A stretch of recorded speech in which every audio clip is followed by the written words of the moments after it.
She didn't even know his name.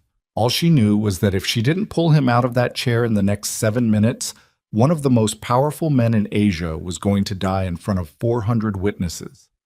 One insane decision, one grab of the wrist, and from that second on, the entire criminal underworld of South Korea would never be the same again. Before we start, if you're enjoying this story, hit that like button right now and drop a comment with the name of the city you're watching from. I want to see just how far this story has traveled. Now, let's begin. The Crystal Ballroom smelled like money and fear in equal measure, and Amina Rhodes had learned to tell the two apart a long time ago. Money smelled like champagne gone flat under hot lights, like orchids flown in from somewhere expensive, like the particular cologne rich men wore when they wanted you to know exactly how rich they were. Fear smelled like sweat under silk, the kind that no amount of antiperspirant could stop once a body understood it was being watched by the wrong people. Amina was drowning in both right now, and she hated that her nose had gotten good enough at Seoul to know the difference. Backstage, behind 3 layers of black curtain that did nothing to actually block sound, she stood in a dress that cost more than her monthly rent and didn't belong to her.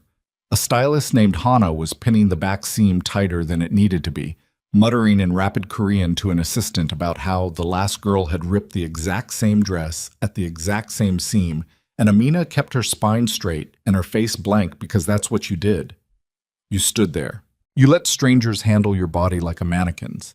You smiled when the photographer wanted a smile, and you didn't flinch when the pins grazed skin. 28 years old, 5 years into a career that was supposed to have peaked by 24.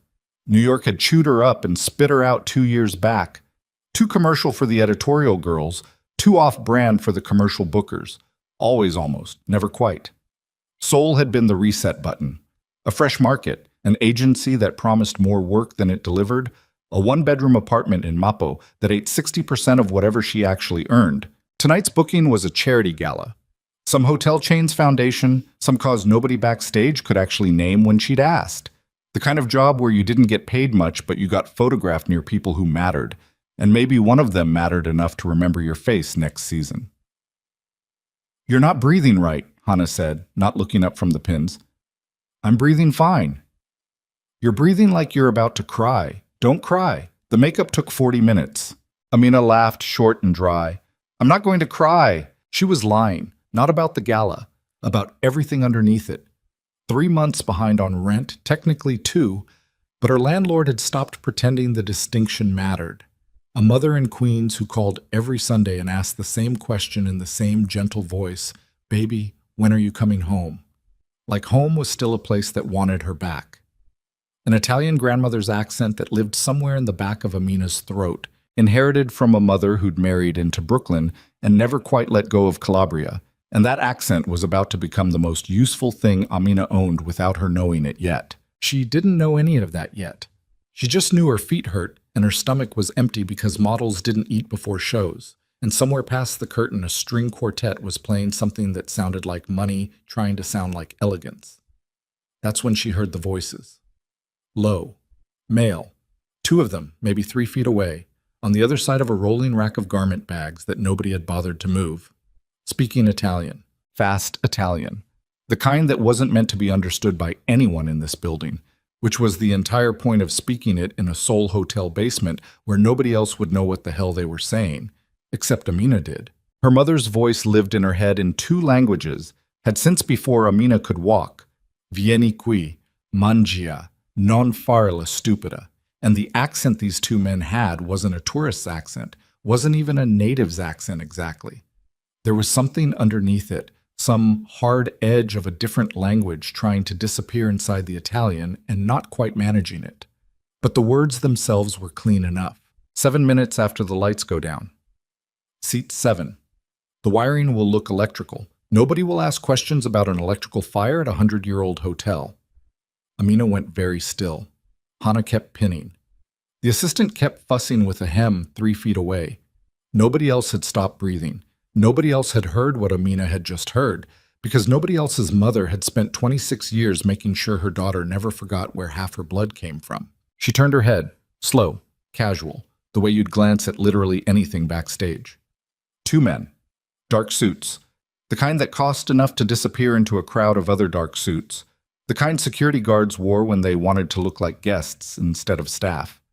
One of them had a lanyard clipped low on his belt, half hidden, the laminate catching light for half a second before he tucked it away. They weren't catering, they weren't press. One of them looked up, met her eyes for exactly 1 second too long. Amina looked away first, pretended to check her phone.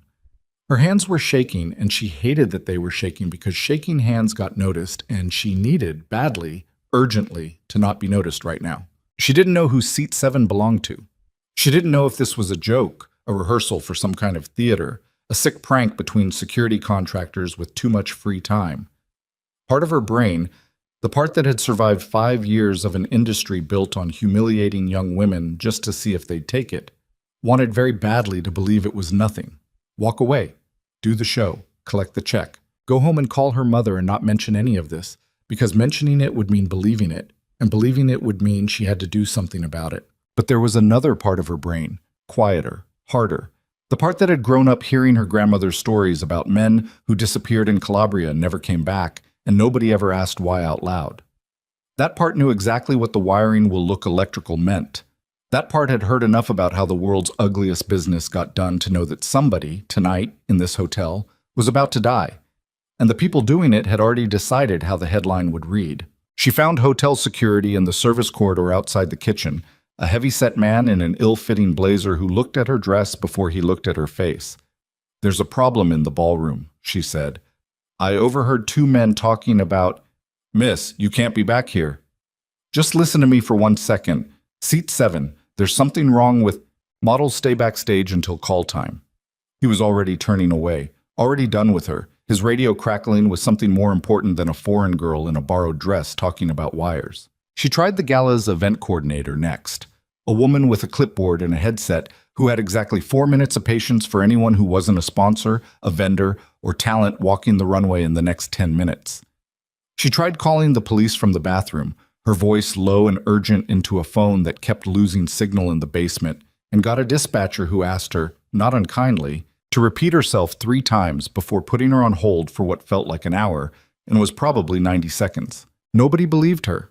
Or worse, somebody believed her just enough to be annoyed by her and not enough to act. By the time she made it back to the wings, the runway lights were already up. The quartet had shifted into something with more strings and more urgency, and the show had started without her noticing, because apparently the world didn't stop just because Amina Rhodes had discovered a murder in progress. She stood at the edge of the curtain and looked out at the ballroom for the first time all night. Crystal chandeliers the size of small cars. A runway built down the center of the room like a spine. Round tables circling the floor, white linen, candles, 400 of the wealthiest and most photographed people in Seoul drinking wine they didn't taste and laughing at jokes they didn't find funny. And there, in the VIP section closest to the stage, in a chair angled just slightly apart from everyone else's, sat a man who didn't belong to the noise around him at all. He wasn't laughing. He wasn't drinking. He sat with his spine straight and his hands folded loosely in his lap, watching the runway with the patient, unblinking attention of someone who had trained himself, over years, to never look surprised by anything. 2 men stood a precise 3 feet behind his chair, not looking at the runway at all, scanning the room instead. The way men scan rooms when their job is to notice the thing nobody else notices until it's too late. He was, by any measure, beautiful in the cold way certain men are beautiful. The kind of face built more out of discipline than genetics, jaw set, dark eyes that didn't move much because moving them too often gave things away. 36, maybe. A suit that fit like it had been made on his body and nowhere else. Amina had no idea who he was. She would learn his name in less than an hour. Kwon Tae-hyuk, supreme boss of the Black Phoenix Syndicate, a name that made grown men's voices drop half an octave when they said it, a man feared by police commissioners and courted by conglomerate chairmen in the same week, a man who had buried more enemies than most people buried relatives. But right now, in this second, she only knew one thing about him. He was sitting in seat 7. Her stomach dropped through the floor. She looked at the small gold clock mounted discreetly above the bar. A vanity piece, the kind hotels installed so guests never had to check their phones and break the illusion of timelessness, and did the math her body didn't want to do. The show had started 4 minutes ago. 7 minutes after the lights go down. 3 minutes left. Maybe less, because nobody had told her exactly when the countdown had actually begun, and she was guessing. And guessing wrong here meant a man died, and guessing wrong the other way meant she humiliated herself in front of 400 people for absolutely nothing. She thought about her mother. She thought stupidly. In that compressed half-second, the way thoughts get compressed right before you do something insane, about every single person who had ever told her she was too much, too loud, too dramatic, too something. She thought about the two men with the lanyards and the Italian that wasn't quite Italian. Then she thought, if I'm wrong, I lose a booking. If I'm right, and I do nothing, a man dies in front of me, and I knew. There wasn't actually a decision to make. There was just the moving. Amina stepped out from behind the curtain in the middle of another model's walk, in the middle of the quartet's crescendo, in the middle of a room that did not expect to see an unscheduled woman in the wrong outfit suddenly crossing in front of the runway. And she walked. Fast. Too fast for elegant. Fast enough that two photographers actually lowered their cameras out of pure confusion, straight toward the VIP section. The two bodyguards moved before she'd covered half the distance. One stepped directly into her path, a wall of black suit and zero expression, his hand coming up flat against her sternum before she could close the last 6 feet. "No further," he said, in Korean, then in English, like he was used to saying it in both. She didn't stop walking so much as she stopped being stoppable. She ducked sideways around his arm with the kind of footwork 5 years of runway training had actually been good for, closed the last distance before the second bodyguard could pivot, and reached the man in seat 7 with her heart trying to climb directly out of her throat. He looked up at her with an expression that wasn't fear and wasn't anger. It was something colder than both, pure, flat assessment, the look of a man calculating threat level in real time, deciding in the space of a heartbeat whether the woman in front of him was a problem he needed to neutralize or simply ignore. She didn't give him time to finish deciding. She grabbed his wrist. "Dance with me," she said. "Right now." His eyes narrowed just slightly, the only crack in an otherwise unreadable face. "Excuse me?" "I'm not asking you twice. Get up." For 1 full second, nothing happened.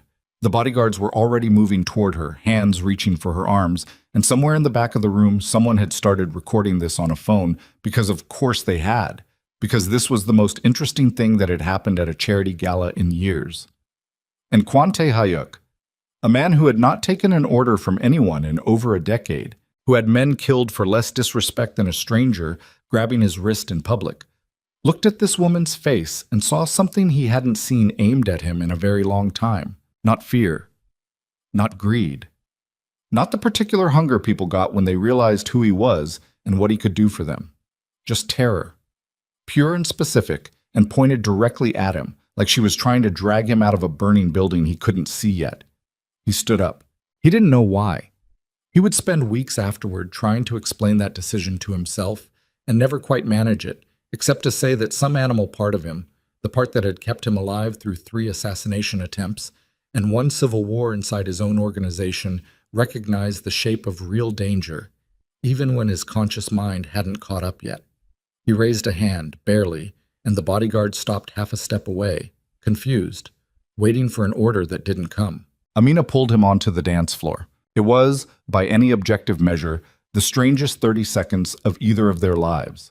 A black American model in a borrowed dress, hauling the most feared man in the soul underworld out into open space in front of 400 witnesses, while a string quartet played something meant for a much calmer occasion. He didn't know how to follow her lead because nobody had ever led him anywhere in 15 years, and she didn't actually know how to dance properly because nobody had taught her. Not really. And so what happened instead was something closer to 2 people clinging to each other and shuffling sideways, eyes locked, both waiting for something neither of them could name.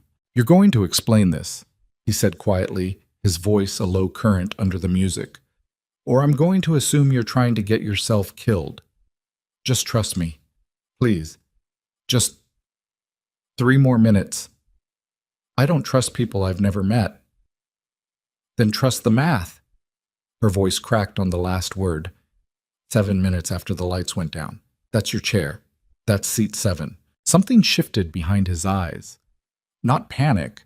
Men like him had trained panic out of their bodies a long time ago. But recognition, fast and total, the look of a man recalculating an entire evening in real time. Who told you that? He said, no longer a question, his hand tightening fractionally on her waist. I overheard two men, backstage, speaking Italian. I understood every word. He didn't ask how a black American model understood Italian. There would be time for that later, an entire lifetime's worth of later. Neither of them could have predicted in that moment. Right now there was only the clock, and the music, and the chandelier light sliding across 400 unaware faces, and the particular silence of two strangers who had just discovered they were standing on the same side of something neither fully understood yet. The explosion came at exactly 7 minutes. It didn't sound like the movies. It wasn't a roar so much as a crack, sudden and absolute, the air itself seeming to flinch before the sound caught up to it. Amina felt the floor jump under her feet a half-second before her ears registered the noise, and then the VIP section, seat 7, the chair he'd been sitting in less than 4 minutes earlier, erupted into a sheet of orange light that threw shadows across the entire ballroom. For one frozen second, nobody moved. 400 people stood between disbelief and instinct, caught in that terrible pause where the brain insists this can't be real, this isn't happening, not here. Not at a gala with candles and string quartets and people who'd paid $800 a plate to feel important. Then the screaming started, and the room broke apart all at once. Chairs scraped and toppled, glasses shattered against marble. A wave of bodies surged toward every exit simultaneously, jamming the doorways, someone's heels snapping under the crush, a woman's diamond earring skittering across the floor and getting trampled into the grout.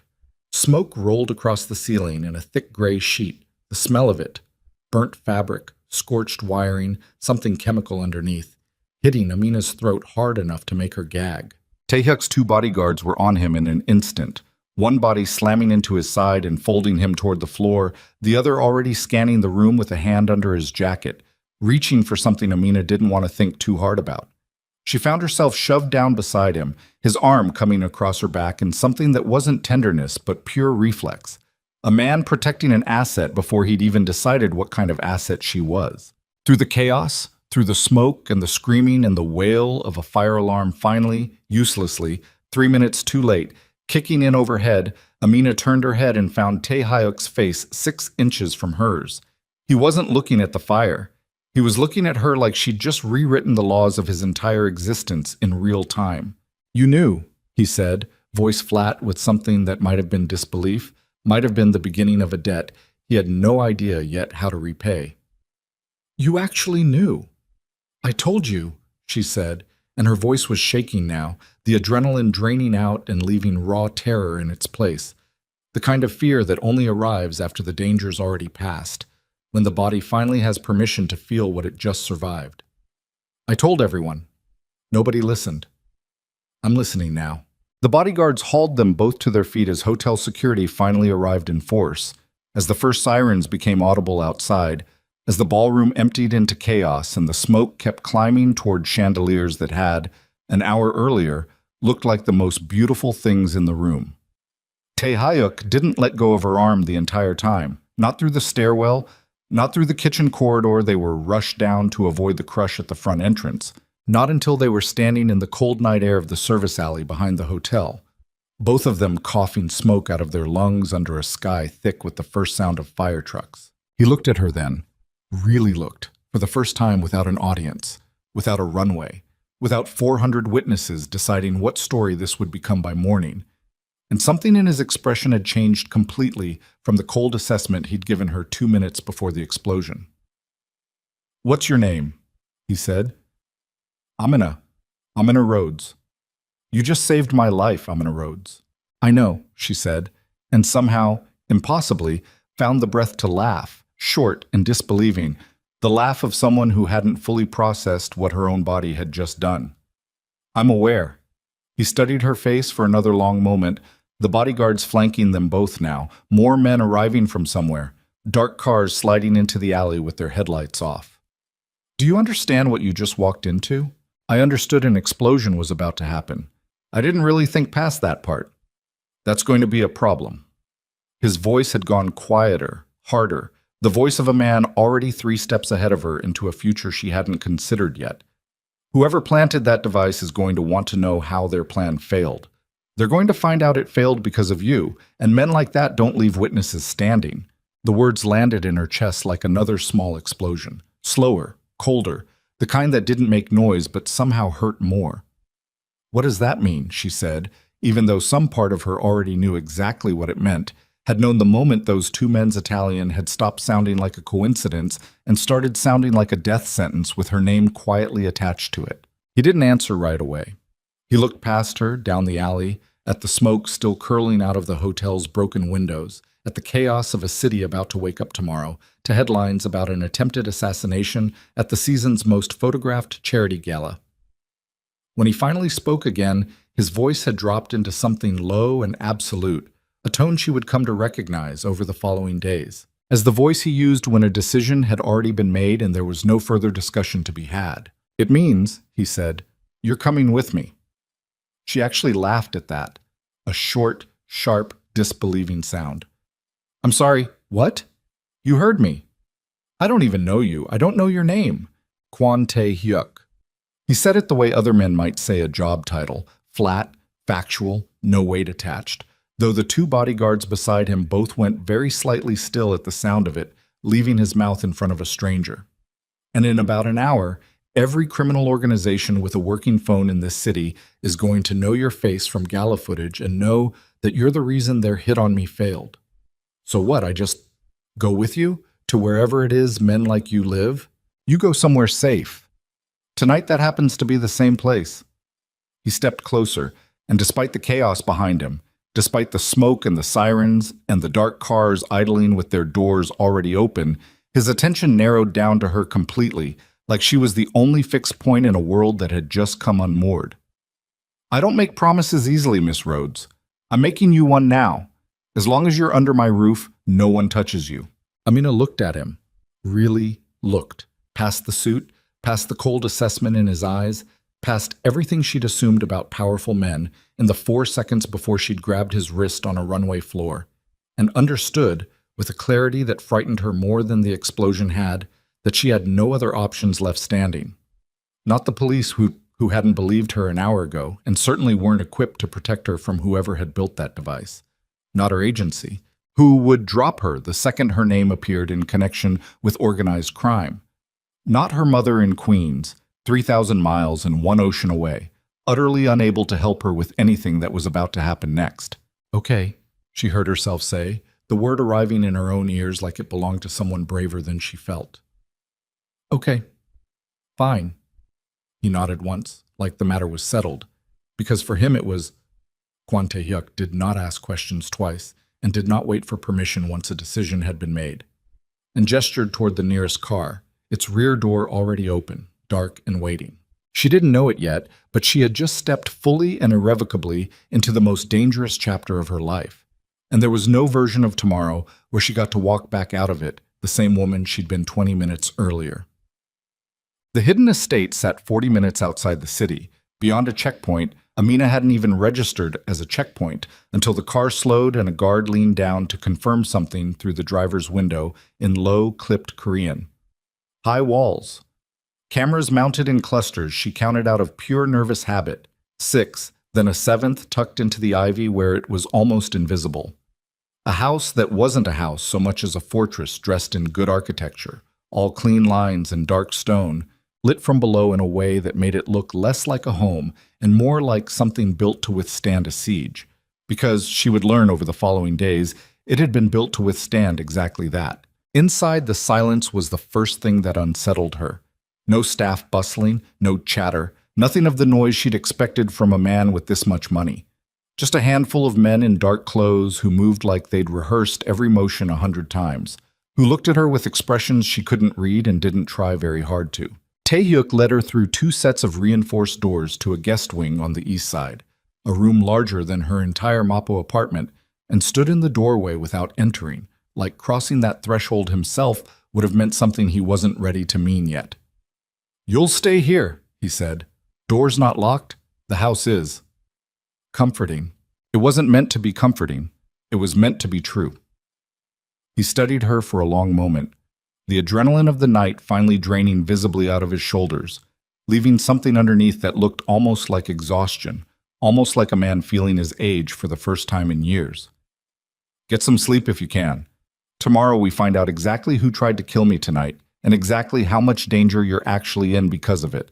He turned to leave, then stopped, his hand resting against the doorframe. Amina. Yeah? Thank you. The words came out stiff, unpracticed, like a language he hadn't spoken in a long time and wasn't entirely sure he remembered correctly. I don't say that often. I'm not going to forget that I owed you my life tonight. He left before she could answer, his footsteps fading down a hallway that felt, despite all its expensive stone and warm lighting, like the inside of a vault built to keep secrets in as much as it kept danger out.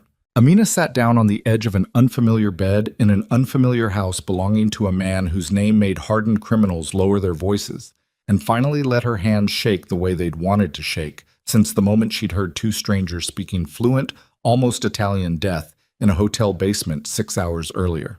She didn't sleep. Not really.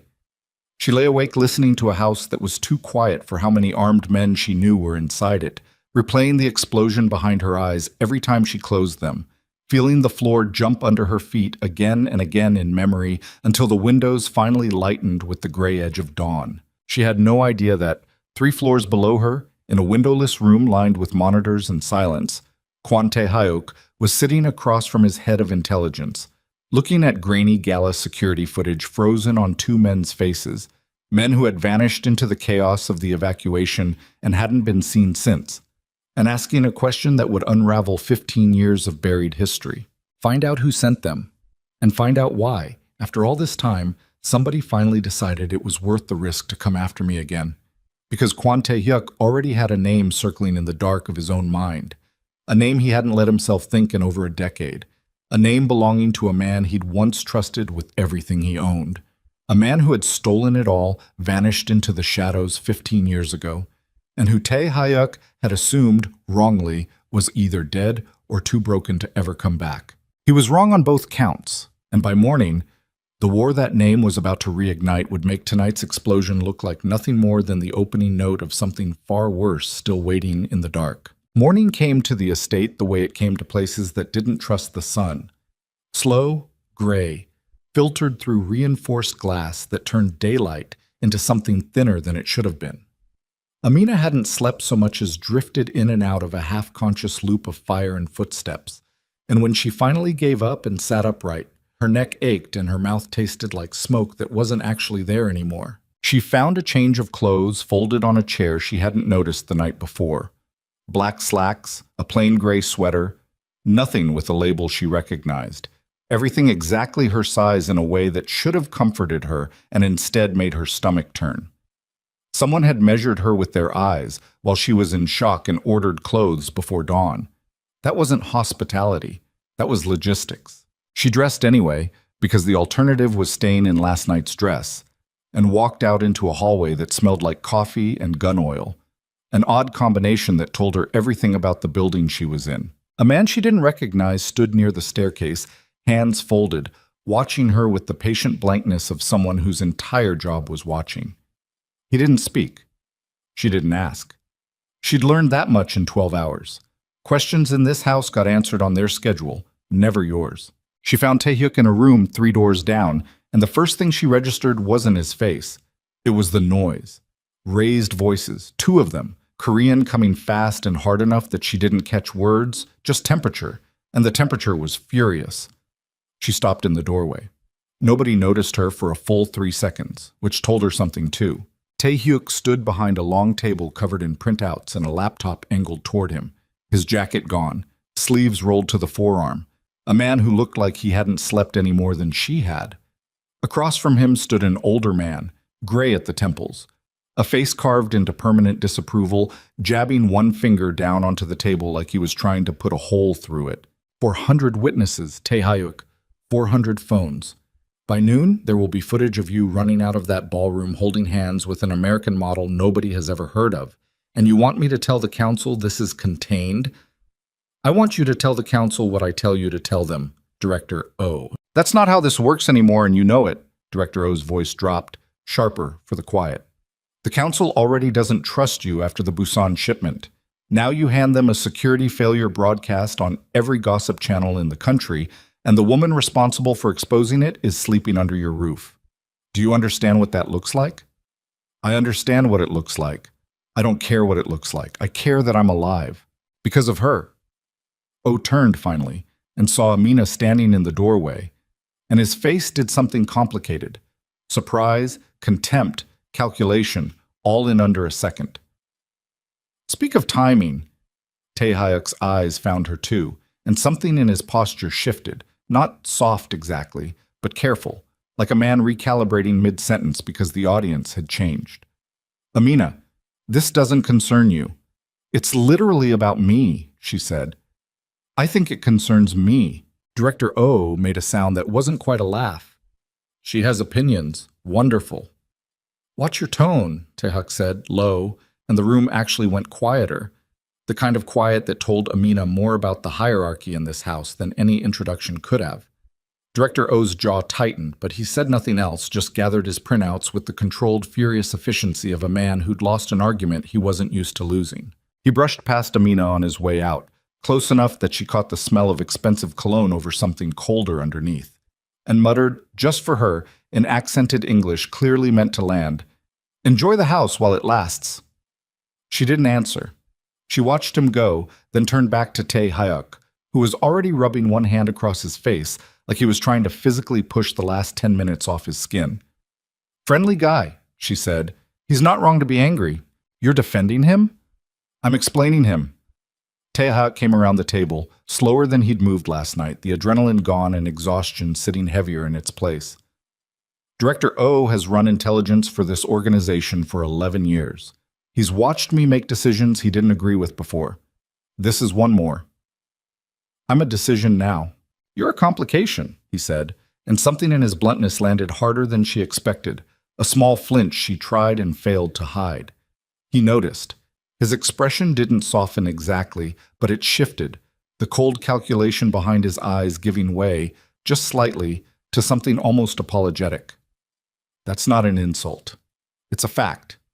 You walked into the most controlled environment I run, and you became the single most unpredictable variable in it inside of 60 seconds. I don't know what to do with that yet. You don't have to do anything with me. I'm not a problem you need to solve. You are exactly that, whether either of us wants it to be true. He sat down heavily on the edge of the table, and for a moment he looked less like the man whose name made grown men lower their voices, and more like someone simply deeply tired. Sit, please. She sat finally in the chair across from him, the same chair Director O had been standing behind 10 minutes earlier, still radiating his anger like body heat left in fabric. Tell me what you know, Taehyuk said. Everything. Every word those men said, every detail, no matter how small you think it is. She told him. The rolling rack of garment bags. The two men in dark suits that didn't belong backstage. The lanyard half hidden at one man's belt. The Italian, fast and clipped. The specific phrase, 7 minutes after the lights go down, seat 7, the wiring will look electrical. And the thing she hadn't mentioned to anyone yet. The detail that had been sitting in the back of her mind since the explosion, growing heavier with every hour she hadn't said it out loud. One of them wasn't actually Italian, she said. Taehyuk's eyes sharpened. Explain. My mother's Italian, Calabrese. I grew up hearing it every day of my life. I know what it's supposed to sound like in someone's mouth when it's actually theirs. One of those two men had it almost perfect. Almost. There was something underneath it. The consonants were too hard in places, like he was translating from somewhere else in his head before the words came out. It wasn't an accent on top of Italian. It was Italian sitting on top of something else. Something else like what? She hesitated because saying it out loud felt like overreaching, like a woman with no training in any of this pretending to know things she didn't. But Taehyuk was looking at her with total, unblinking attention, the way he'd looked at her on the dance floor right before the world exploded, and she realized he wasn't going to let her soften it. Like Korean, she said, the way the consonants hit. I've heard enough Korean in 2 years here to recognize the shape of it underneath something else. I think one of those men spent a long time training to sound Italian, and he was good, but he wasn't born to it. For a long moment, Taehyuk said nothing at all. He looked past her, toward the window, toward whatever calculation was running behind his eyes. And when he finally spoke, his voice had dropped into something quieter and far more dangerous than anything he'd said to Director O. "That's not amateur work," he said. "Foreign assassins who train to disguise their native language under another one. That's specialized. That's expensive. That means whoever hired them wanted this to look like it came from outside Korea entirely, wanted it to look like a foreign hit, untraceable, no domestic fingerprints. Which means someone domestic ordered it. Which means someone domestic ordered it," he agreed, "and someone domestic who knows exactly how this organization investigates threats, because they built the entire operation specifically to throw us off the trail we'd naturally follow." He stood up and crossed to a cabinet against the far wall, unlocked it with a key from his pocket, and pulled out a thick folder, worn at the corners, the kind of folder that had clearly been opened and closed and opened again many times over many years. He set it on the table but didn't open it, just rested his hand flat on top of it, like he needed a second before he let whatever was inside back out into the room. 15 years ago, he said, I had a mentor, a man named Jang Seok Won. He found me when I was 19, running street-level collections for a syndicate boss who treated me like furniture. He saw something in me nobody else bothered to look for. He taught me everything: how to read a room, how to read a balance sheet, how to make enemies feel like they'd won right up until the moment they realized they'd lost everything. By 25, I was running half his operation. By 30, I should have inherited all of it. What happened? He robbed me. The words came out flat, almost bored, the practiced flatness of a wound that had scarred over so many times it no longer hurt in any way that showed on the surface. Cleaned out 3 offshore accounts I didn't even know existed. Forged my signature on contracts that signed away 2 shipping companies and a controlling stake in a casino in Macau. By the time I understood what had happened, he was gone. Disappeared. I spent 2 years hunting for him and found nothing.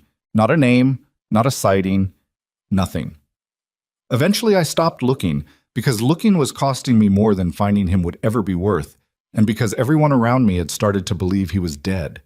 Drowned, maybe. Or killed by someone he'd betrayed even worse than he'd betrayed me. And now? He finally opened the folder.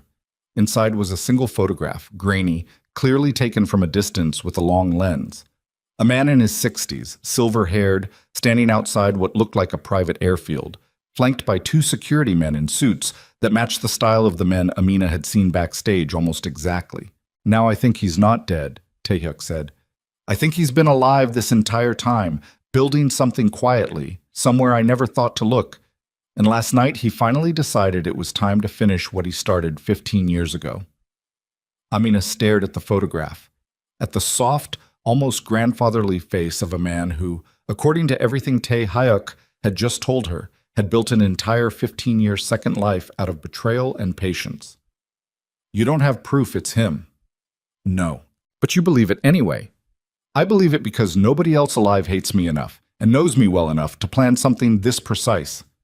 His jaw worked, tight, controlled rage held a careful distance from his voice. Seat 7. He knew exactly where I'd be sitting because the seating chart for that gala was set by my own staff 3 days in advance, which means either someone inside this organization fed him that information, or he has eyes inside places I thought were sealed. The implication settled into the room like a temperature drop. Amina watched it land on Taehyuk's face, watched the calculation behind his eyes shift from grief to something colder and more immediate. The realization that whoever had tried to kill him last night might not be a stranger at all, but someone close enough to know his schedule before he'd finished planning it himself. You think someone here did this? She said. I think someone close to me did this. Whether that means inside this house specifically, I don't know yet. He closed the folder, slow and deliberate. And until I know, I trust nobody completely. Not Director O, not my driver, not the men guarding this room right now. Not me. He looked at her for a long moment, long enough that she felt the question land somewhere uncomfortable, somewhere underneath her ribs. You walked in 8 hours ago and you've already heard things that took me 15 years to find proof of. So no, not even you. Not completely. Not yet. It should have stung worse than it did. Maybe it would have 12 hours earlier before she understood exactly how high the stakes around this man actually were. Instead, she just nodded, once, accepting it, because the alternative, pretending trust existed where it hadn't been earned yet, felt like exactly the kind of lie that got people killed in houses like this one. By mid-afternoon, the estate had filled with a different kind of noise, not the violent argument she'd walked into that morning, but something more procedural, more controlled. Men in dark clothes moving through hallways with laptops and printed maps. A woman with cropped hair and a headset speaking rapid Korean into 3 separate phone lines from a small office Amina hadn't noticed the night before. The machinery of an organization mobilizing, methodical, and quiet, the opposite of the chaos that had erupted in the Crystal Ballroom less than a day earlier. Tae-hyuk found her in the sitting room off the east wing, staring at a television with the volume muted, watching the Gala footage loop on every news channel in rotation. Grainy phone video of a woman in a borrowed dress hauling a man out of his chair, the explosion 4 minutes later, the chaos, the screaming, all of it edited down into 90 seconds of the most viral footage Seoul had seen in years. "They're calling you the mystery woman," he said, sitting across from her without asking permission, the way he seemed to do everything. "Every gossip outlet in the country wants to know who you are. They don't know my name yet?" "Not yet. That won't last." He nodded at the screen, at her own face frozen mid-pull on a stranger's wrist. "Someone backstage will sell it, a makeup artist, a coordinator, anyone who recognizes you and wants the payday. It's a matter of hours, not days. And then what? And then everyone who wanted me dead last night knows exactly who stopped them and exactly what she looks like." He said it without flinching. The bluntness she was starting to understand wasn't cruelty so much as efficiency. A man who'd learned a long time ago that softening bad news only wasted time both of you needed. "Your agency will drop you the moment your name surfaces near organized crime, regardless of the fact that you saved a life. Your landlord will hear about it, possibly your mother, depending on how far this travels." The mention of her mother hit harder than anything else he'd said.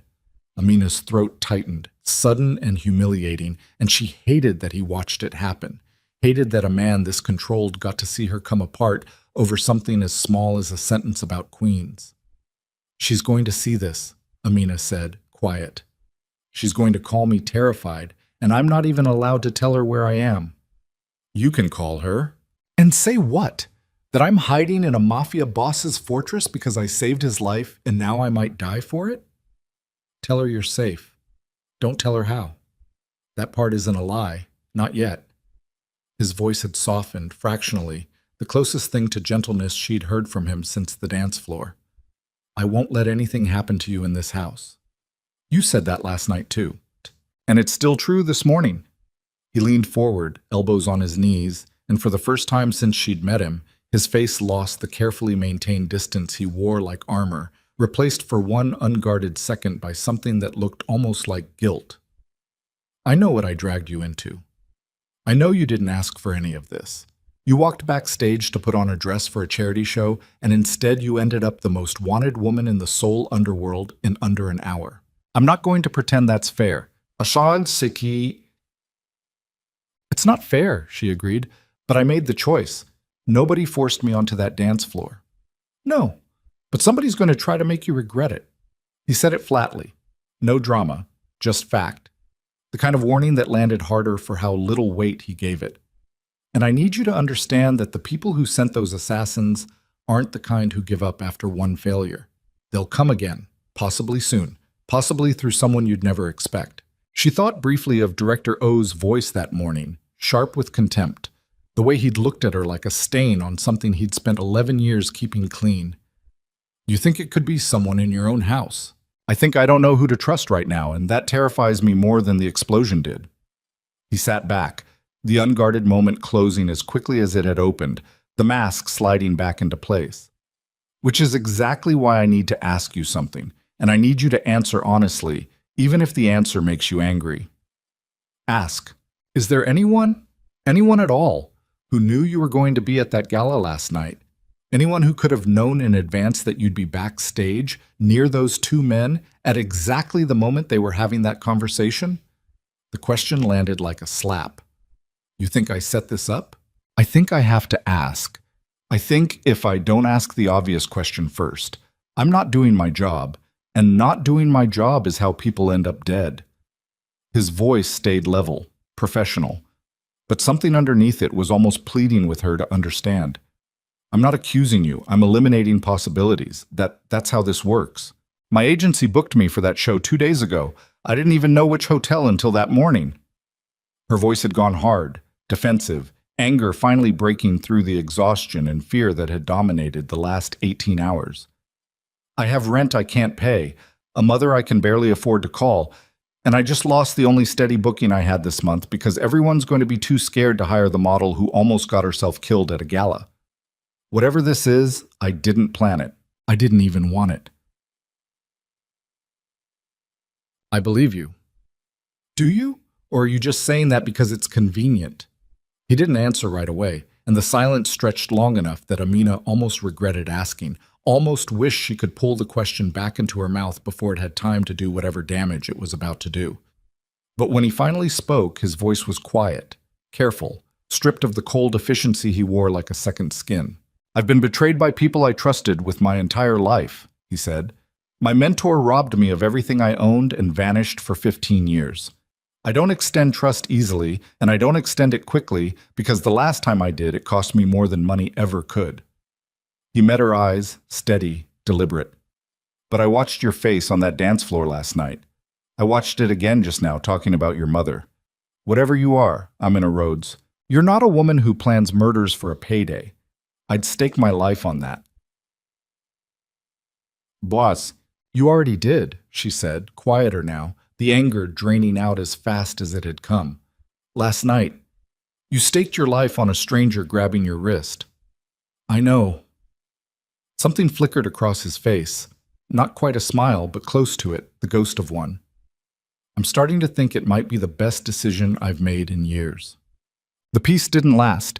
It was Director O who broke it, storming into the sitting room without knocking just after 6, his face gray with something that wasn't anger this time. It was fear, real fear, the kind that men like him didn't show easily. We have a problem, he said. Taehyuk was on his feet immediately. What kind? The kind that's calling the front gate. O held up a phone, screen facing outward, displaying a number with no name attached, a call log showing 4 missed attempts in the last 10 minutes alone. Unregistered number. The man on the other end asked specifically for Amina Rhodes by name. The room went cold in a way that had nothing to do with temperature. Amina felt her pulse spike, felt the floor seem to tilt slightly under her feet, the same physical sensation she'd had a half second before the explosion the night before. Put it through, Taehyuk said. Taehyuk, put it through. On speaker. Now. O hesitated for one furious second, then connected the call and set the phone on the table between them. The line crackled with static, the particular hollow sound of a call routed through several relays to mask its origin, and then a voice came through. Male, calm, almost pleasant, speaking English with an accent Amina couldn't immediately place, smooth in a way that made her skin crawl. Miss Rhodes, the voice said, I'm so glad you're well. Last night must have been terribly frightening for you. Amina's mouth had gone dry. She looked at Taehyuk, who had gone utterly still, the kind of stillness that radiated more danger than any shouting could have. Who is this? She managed. A concerned admirer of your bravery. You're quite the sensation this morning. The whole country is asking who the mystery woman is. A pause, deliberate, theatrical. I already know, of course. I've known since approximately 11 minutes after the footage hit the first gossip channel. It didn't take much. Models talk. Makeup artists talk even more, especially for the right price. What do you want? I want you to understand something, Miss Rhodes, because I think it will save us both a great deal of unpleasantness. What happened last night was business. Nothing personal, nothing about you at all. You simply happened to be standing in the wrong place with remarkably useful ears. But you made it personal the moment you opened your mouth and interrupted something that took considerable time and money to arrange. That's a debt. And debts, in my experience, always come due. Taehyuk leaned down toward the phone, his voice dropping into something low and lethal. If you have something to say to me, say it. Leave her out of this. A soft laugh came through the line, unhurried, almost fond. Taehyuk, it's been a long time.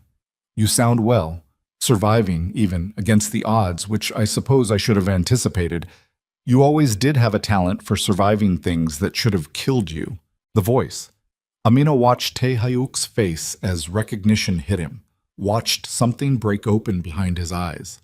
Not surprise exactly, more like the confirmation of a fear he'd been carrying for 15 years finally given a shape and a sound.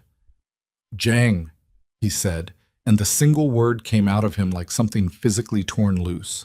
There he is, the voice said, warm with something that might have been genuine, twisted affection.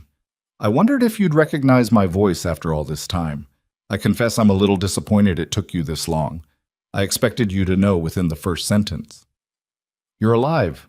Disappointingly so, for your purposes. Another soft laugh, and underneath it, for the first time, a thread of something colder. I'm sure you've spent considerable energy convincing yourself I was dead. It's easier that way, isn't it? Easier to mourn a ghost than to admit the man who taught you everything is still out there, still capable of taking everything from you a second time. You already took everything from me once. I took money, Tae-hyuk. Money is replaceable, and you proved that admirably. Look at you now, an empire all your own, built from nothing in 15 years. No, what I want this time is considerably more permanent. The warmth drained entirely from the voice now, leaving only something flat and patient underneath. I want you to understand exactly how it feels to lose everything you've built, the way I once lost everything I'd built before you came along and decided you'd outgrown needing me. And I want your new little American friend to understand that proximity to you is not a sanctuary. It's a death sentence with slightly nicer furniture. Touch her, Tae-hyuk said, his voice gone to something Amina hadn't heard from him yet, something with no restraint left in it at all. And I will burn down every single thing you've spent 15 years rebuilding, and then I will find you personally, wherever you're hiding, and I will make sure it takes you a very long time to die. Threats, Jang said, almost gently, almost disappointed. From the boy I taught everything to. I expected better strategy from you by now. You were always smarter than your temper let you be. A pause, and when he spoke again his voice had shifted into something almost businesslike, almost bored, the tone of a man closing out a transaction. I'll give you a small gift for old time's sake. A warning, free of charge. Watch the people closest to you very carefully over the next few days. Tae-hyuk. I'd hate for you to be surprised twice in 1 week by someone you trusted. The line went dead before Tae-hyuk could respond, the dial tone filling the silence that followed like something physical, something heavy enough to press down on every person in the room at once. Nobody spoke for several seconds. Director O's face had gone the color of old paper. Amina realized she was holding her own arms, hugging herself without remembering deciding to, her pulse hammering somewhere up near her throat. Tae-hyuk picked the phone up off the table, slowly, and looked at it like it had personally betrayed him, before setting it back down with a control that looked like it was costing him everything he had left. He's alive, he said, to nobody in particular. To the room, to the 15 years of grief and certainty he just had ripped out from under him in under 90 seconds. Tae-hyuk. Director O's voice had dropped. Careful now, the morning's anger entirely gone, replaced by something that looked almost like fear on his behalf. He said to watch the people closest to you. He's trying to make you doubt your own house. Or he's telling the truth, and there's already someone inside this house feeding him information.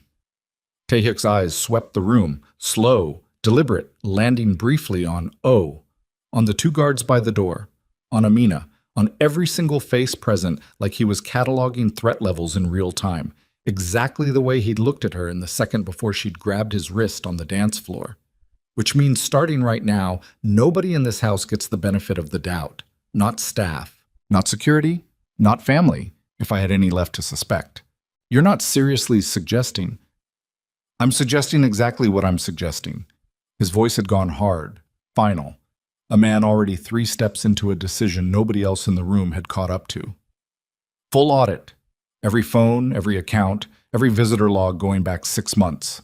I want to know who knew about the Gala seating chart before it was finalized, and I want to know within 24 hours.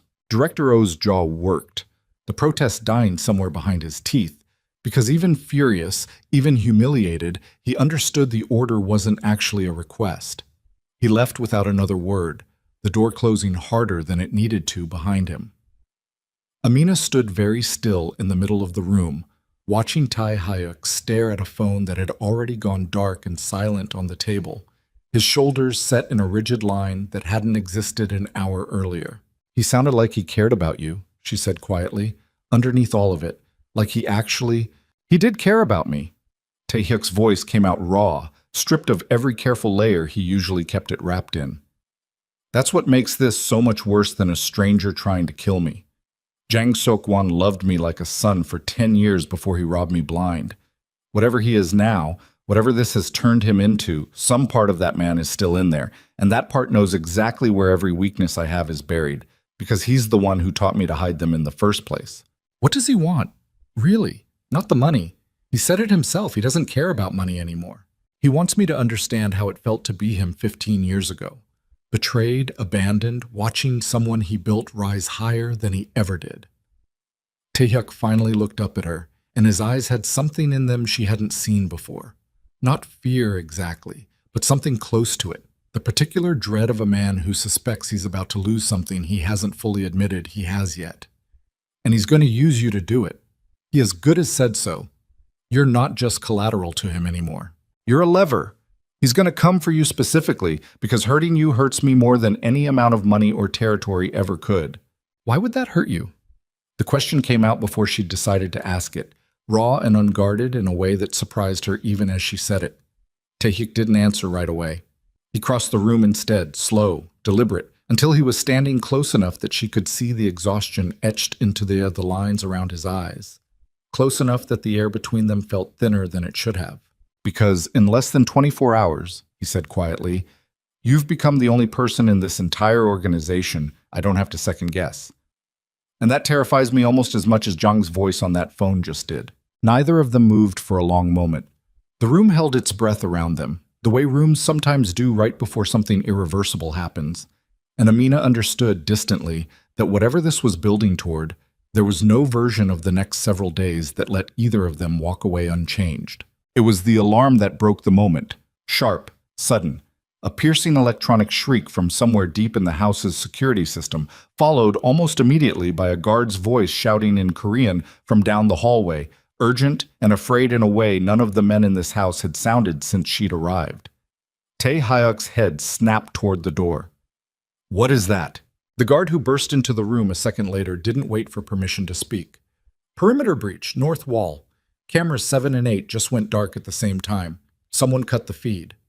Tae-hyuk's expression went utterly cold, the warmth of 30 seconds earlier vanishing completely, replaced by the same flat, lethal calculation Amina had seen on his face right before he'd stood up from seat 7 the night before. "Lock down the house," he said. "Now. Every door, every window, and get Amina to the safe room immediately." "Wait." Amina's heart was slamming against her ribs. "What's happening? What does that mean?" "It means," Tae-hyuk said, already moving, already reaching for something inside his jacket Amina hadn't known he was carrying, his voice dropping into the flat, absolute tone she now understood meant there was no time left for explanations. "Jang isn't waiting 24 hours like I thought he would. He's already here." The hallway turned into a tunnel of motion and noise, guards moving in formation past Amina so fast the air pulled at her sweater, voices barking coordinates in Korean that meant nothing to her except urgency, pure and total. Tae-hyuk's hand closed around her arm, not gentle, not cruel, just absolute, and he hauled her down a side corridor she hadn't even noticed existed the night before, past a bookshelf that swung outward at a touch from one of the guards to reveal a steel door behind it, thick as a bank vault's, already standing open. "In," Tae-hyuk said. "What about you?" "In, Amina. Now." She went. The room behind the door was small, windowless, lined with monitors that flickered to life the second the guard hit a switch, showing grainy black and white feeds of every hallway and gate on the property. A single bench, a rack of weapons she tried very hard not to look at directly. The door swung shut behind her with a sound like a held breath finally being released, and through 6 inches of reinforced steel she heard Tae-hyuk's voice, muffled now, still giving orders. And then nothing, just the hum of the monitors and her own heartbeat slamming against her eardrums. She watched the screens instead of pacing, because pacing felt like losing, and she refused to lose anything else tonight. The north wall camera feed was dead, exactly like the guard had said. A frozen frame of ivy and stone that hadn't updated in almost 2 minutes. The east gate feed showed three men in dark clothing moving low along the perimeter, weapons drawn, faces obscured by balaclavas. The same precise, drilled movement she'd recognized in the two men backstage at the gala less than 24 hours earlier. Not panic, not improvisation. This was rehearsed. She counted 6 guards moving to intercept on the south feed. Taehyuk's voice audible faintly through one monitor's tinny speaker, sharp and controlled even now, directing men into position like pieces on a board he'd played 100 times before. Then the lights in the safe room flickered. Once, twice, and went out. Amina's breath caught somewhere high in her chest. The monitors died with the lights. The hum of electronics replaced by total, suffocating silence. The kind of dark that pressed against the eyes until they invented shapes that weren't there. She felt her way along the bench, found the wall, found the door, and pressed her palm flat against cold steel like she could feel through it whatever was happening on the other side. Gunfire distant and flat, 3 shots in quick succession, then a pause, then more. Shouting. A sound that might have been a body hitting tile. She had never in her life felt more completely powerless, locked in a vault with no light and no information, listening to a war she couldn't see happen to people whose names she barely knew yet, including the man who'd promised her, less than a day ago, that nothing would touch her under his roof. The minutes stretched into something with no fixed length, elastic and terrible. When the door finally opened, she flinched backwards so hard she hit the bench behind her, and a flashlight beam swept across her face before a familiar voice, rough, breathless, alive, said her name. Amina. Taehyuk stood in his doorway, jacket gone, a cut above one eyebrow, leaking a thin line of blood he hadn't bothered to wipe away, his shirt torn at the shoulder. He looked like a man who'd walked out of something far worse than she'd imagined from inside the dark. "You're hurt," she said, the words tumbling out before anything more useful could form. "It's nothing. We secured the perimeter." He stepped inside, closing the gap between them in 3 strides, and for one disoriented second she thought he was going to embrace her, the way her body had apparently decided, without consulting her, that it wanted him to. Instead, he stopped just short, hands settling on her shoulders, his eyes moving over her face like he was checking for damage he refused to trust second-hand reports about. "Are you hurt? Tell me the truth." "I'm fine. I didn't move. I just listened to all of it happen and couldn't do anything." "Good. That's exactly what I needed you to do." His thumb brushed once against her jaw, an unconscious gesture that seemed to surprise him as much as it surprised her, and he withdrew his hands like he'd touched something hot. "2 of them are dead. 1 we took alive. He's in the basement room now, and he's going to tell us everything he knows whether he wants to or not." The basement room was nothing like the rest of the estate's careful, expensive architecture. Bare concrete, a single hanging light, a drain in the center of the floor that Amina made herself not think too hard about. The captured man sat in a metal chair, hands bound behind him, blood crusting along his jaw from a blow he'd clearly taken during the firefight upstairs. He was younger than she'd expected, mid-20s maybe, his balaclava removed to reveal a face slick with sweat and fear. Taehyuk stood over him, sleeves rolled, the cut above his eye still unbandaged, radiating a stillness that was somehow more frightening than any shouting could have been. "Who sent you?" he said. Korean first, then English, like he wanted Amina to follow every word. The man said nothing. His jaw was tight, his breathing fast and shallow. The look of a man who'd been trained to expect this moment and trained, supposedly, to survive it through silence. "I'll ask once more," Taehyuk said, crouching now, level with the man's eyes. "After that, I stopped being polite." "You already know," the man finally said, voice cracking on the second word. "Why ask?" "Because I want to hear his name out of your mouth. I want confirmation, not assumption." A long silence. Then quiet, almost relieved to finally say it. "Jang Seok-won." Taehyuk's jaw tightened. The only visible reaction to a name he'd already known was coming. "Where is he?" "I don't know. We never met him directly. Everything came through an intermediary, a woman. We never saw her face either." "You're lying." "I'm not." "You're lying," Taehyuk said again, softer this time, somehow worse for the softness. "Because men don't take a contract this dangerous from someone they've never even verified exists." "Try again." The man's eyes flicked, just once, toward Director O, who had appeared in the doorway sometime in the last minute without Amina noticing, his face unreadable in the dim light. It was a half-second glance. It might have meant nothing. Amina saw Tae-hyuk notice it anyway. "Oh," Tae-hyuk said, without turning around. "Step into the room." "Tae-hyuk, I don't see why my presence is—" "Step into the room, now." Director O complied slowly, his expression carefully neutral in a way that, to Amina's eyes, looked less like composure and more like a man bracing for something he'd been dreading. "You looked at him," Tae-hyuk said, still crouched in front of the bound man, eyes now flicking up to study O's face with the same flat total attention he'd given the photograph of Jong that morning.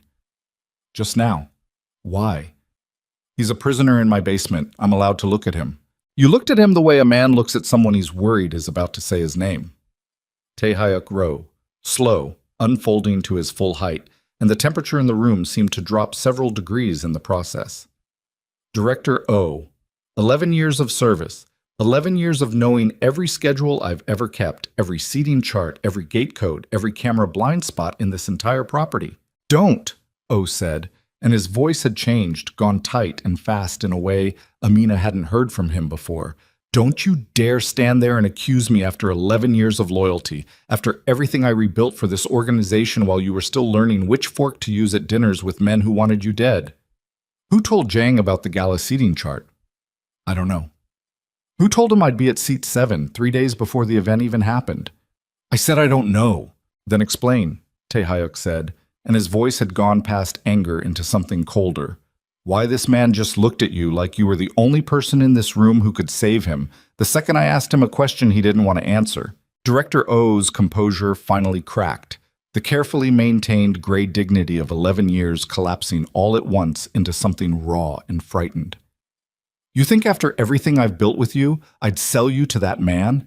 After what he did to you, after what I watched it do to you for 2 years, the drinking, the nights you couldn't sleep because you kept hearing his voice in your head explaining why you weren't smart enough to see it coming. Then who?" "I don't know." O's voice cracked on the second word, raw, and for a moment he looked less like a hardened intelligence director and more like an old man backed into a corner he genuinely hadn't built himself. "I have suspicions. I've had them for weeks. Small things.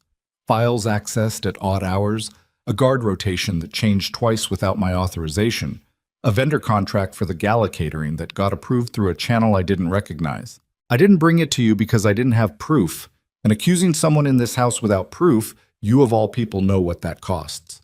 Tae-hyuk studied him for a long, silent moment. The kind of silence that could go either direction, could end in an apology or end in something far worse. Amina found herself holding her breath without meaning to. "Show me," Tae-hyuk finally said. "Everything. Tonight." "Tae-hyuk, tonight. Oh." His voice had lost its edge just slightly, replaced by something exhausted and almost pleading. "I need to trust someone in this building. I would very much like it to still be you. Don't make me regret that."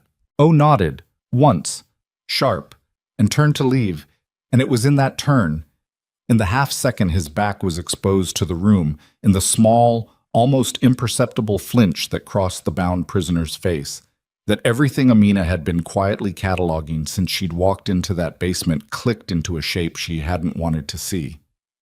"Wait," she said. Everyone turned. Tae-hyuk's eyes found hers immediately, sharp, expectant. "What?" "He flinched," Amina said, pointing at the prisoner, her voice unsteady but pushing forward anyway. "Just now, when Director O turned around. He flinched like he expected O to do something to him on the way out, not like a man worried about a superior catching him in a lie, like a man worried about a partner cleaning up a loose end." The room went very still. "That's absurd," O said, too fast, the words coming out before he'd finished deciding to say them. "I've never met this man in my life." "Then why did you flinch when she said his name implicated you?" Tae-hyuk said quietly, and Amina watched something pass across his face that she could only describe as a man's entire understanding of 15 years rearranging itself in real time. "Why didn't you deny it immediately? Why did you wait?" "Because the accusation is insulting and I was composing myself." "You don't compose yourself, oh." Not once in 11 years have I watched you hesitate before defending yourself against an accusation you knew was false. Tae Hyuk's voice had gone very quiet now. The quiet that Amina had already learned in less than 2 days was the most dangerous register the man possessed. You hesitate when you're deciding how much of the truth you can afford to give me. I don't have to stand here and be interrogated by a model who's known you for 1 day. She's right, the prisoner said suddenly, his voice cracking, exhaustion and fear finally overriding whatever loyalty had kept him silent. She's right. I'm sorry, I can't go through this again. Please, just shut your mouth, Oh snapped, and the venom in it, the sudden sharp violence of a man whose careful mask had finally completely failed, told Amina and everyone else in the room everything they needed to know before another word was spoken. For one terrible second, nobody moved. Then Director O's hand went for something inside his jacket. Fast. The controlled, drilled speed of a man who had trained for this exact moment for longer than anyone in the room had suspected. And Tae Hyuk's reaction was faster still, a lifetime of paranoia paying off in the half-second it took him to close the distance and slam O's wrist against the concrete wall hard enough that the gun he'd been reaching for skittered across the floor and spun to a stop near the drain. 11 years, Tae Hyuk said, his voice shaking now, finally, the first crack Amina had seen in him since the explosion the night before. 11 years. Oh, I trusted you with my life. I trusted you with everything. You trusted me with the scraps? Oh spat back, pinned against the wall, all pretense gone now, replaced by something bitter and old that had clearly been rotting under the surface for far longer than the last 15 years suggested. You inherited Zhang's empire, and you let me run the parts too dangerous for you to touch yourself. And you called that trust. You never once considered making me your equal. 11 years of cleaning your messes, and you never once thought I deserved more than the title. So you sold me to the man who already robbed me once. He offered me what you never did. O's eyes were wet now, furious and grieving at once, the betrayal apparently cutting both directions in ways Amina hadn't anticipated. A piece of something built fresh, not scraps from your table. An equal seat, finally, after 11 years of standing behind your chair while you took every bow. Tae Hyuk released him slowly, stepping back, and the look on his face wasn't rage anymore. It had moved past rage into something far colder and more exhausted, the particular grief of a man discovering that betrayal apparently followed him the way weather followed certain unlucky ships. Lock him up, he said quietly, to the guards now filling the doorway, drawn by the noise. Somewhere secure. Somewhere I don't have to look at his face again tonight. They dragged Director O out, still shouting something in Korean that Amina didn't need translated to understand. The bitterness of it clear in tone alone. The prisoner in the chair had gone silent, slumped, the adrenaline of the confrontation draining out of him and leaving behind only exhaustion and the particular shame of a man who just watched his own desperate survival instinct unravel someone else's entire world. Tae Hyuk stood very still in the middle of the room, staring at the spot on the wall where he'd pinned a man he'd trusted for 11 years, and Amina watched something in him fold inward, slow and quiet, the way a building looks right before it collapses, structurally compromised long before the visible signs ever show. Tae Hyuk. He didn't answer. Hey. She crossed the room, careful, the way you'd approach something wounded that might still have teeth. Look at me. He did, finally, and his eyes were wet in a way she suspected he hadn't allowed in front of another person in longer than he'd admit. 11 years, he said again, like the number itself had become the wound. I built half my organization's intelligence network around that man's judgment. Every decision I've made in the last decade, every threat assessment, every safe house, every contact I trusted, all of it ran through O first. And the entire time, some part of him was selling pieces of it to the one man on Earth I should have been watching for. Amo, you didn't know. I should have known. I let myself believe loyalty was permanent because it was convenient to believe that, and now I have no idea how much of my own organization Zhang already owns. His voice had gone hoarse, stripped down past the careful composure he wore everywhere else. I don't know who else. I don't know how deep this goes. I don't know if the men standing guard outside this door right now are loyal to me or quietly reporting everything that just happened back to a man who spent 15 years learning exactly how to dismantle me piece by piece. Then we find out. We? He looked at her, something raw flickering behind the exhaustion. Amina, this isn't your fight. This was never supposed to be your fight. You walked into a gala to wear a dress, and now you're standing in my basement watching my closest advisor get dragged away in chains. You think I can just walk away now? Her voice came out sharper than she meant it to, fueled by 18 hours of fear finally curdling into something with an edge. He called me by name on a phone line less than 2 hours ago. He told you he was going to use me to hurt you. I'm not on the outside of this anymore, Tae-hyuk, whether either of us wanted that or not. I'm already inside it. He didn't argue. He just looked at her for a long moment, something shifting behind his eyes that hadn't been there the night before, something that looked, despite everything collapsing around him, almost like gratitude. Then help me, he said quietly. Help me figure out how deep this goes before he uses whatever O handed him to come at us again. Because he will. He's not finished. A man who waits 15 years for revenge doesn't stop after one failed bombing and one exposed informant. They worked through the night in the same windowless monitor room where Tae-hyuk had sat with his intelligence team the morning before, except now half the team was gone, reassigned, suspended, or simply too compromised by association with O to be trusted with anything sensitive. What remained was a skeleton crew, 3 analysts and a young woman named Seo-yeon, who'd apparently been O's deputy, and who Tae-hyuk watched with open suspicion until she'd proven, through 3 straight hours of frantic, transparent work, that she'd had no idea what her boss had been doing behind her back. Amina sat beside Tae-hyuk at the long table, watching screens full of financial transfers and shell company names that meant nothing to her, occasionally offering the one thing she actually had to contribute, her ear, trained over a lifetime in 2 languages, listening to recorded audio of phone intercepts. O had apparently been quietly archiving for his own protection, audio. Nobody else in the room could parse the nuance of, as well as a woman raised half-Italian in a city full of native speakers who'd long since stopped noticing their own accents. It was past 3 in the morning when Seo-yeon pulled up a financial document that made the entire room go silent. This, she said, voice tight, is a wire transfer record, 3 months ago. $500,000 routed through 4 shell companies before it lands in an account registered to a logistics firm in Busan. What's the significance? Tae-hyuk said. The logistics firm, Seo-yeon said, is the same one that handled catering transport for the charity gala 2 nights ago. The same vendor contract Director O approved through a channel he wasn't authorized to use. Tae-hyuk leaned forward, his jaw tight. Trace the account that originated the transfer. Soyeon's fingers moved across the keyboard, fast, the only sound in the room besides the soft hum of the monitors, and everyone's held breath. When the screen finally resolved into a name, she went very still, staring at it like she didn't trust what she was seeing. It's not Zhang's name, she said slowly. Then whose?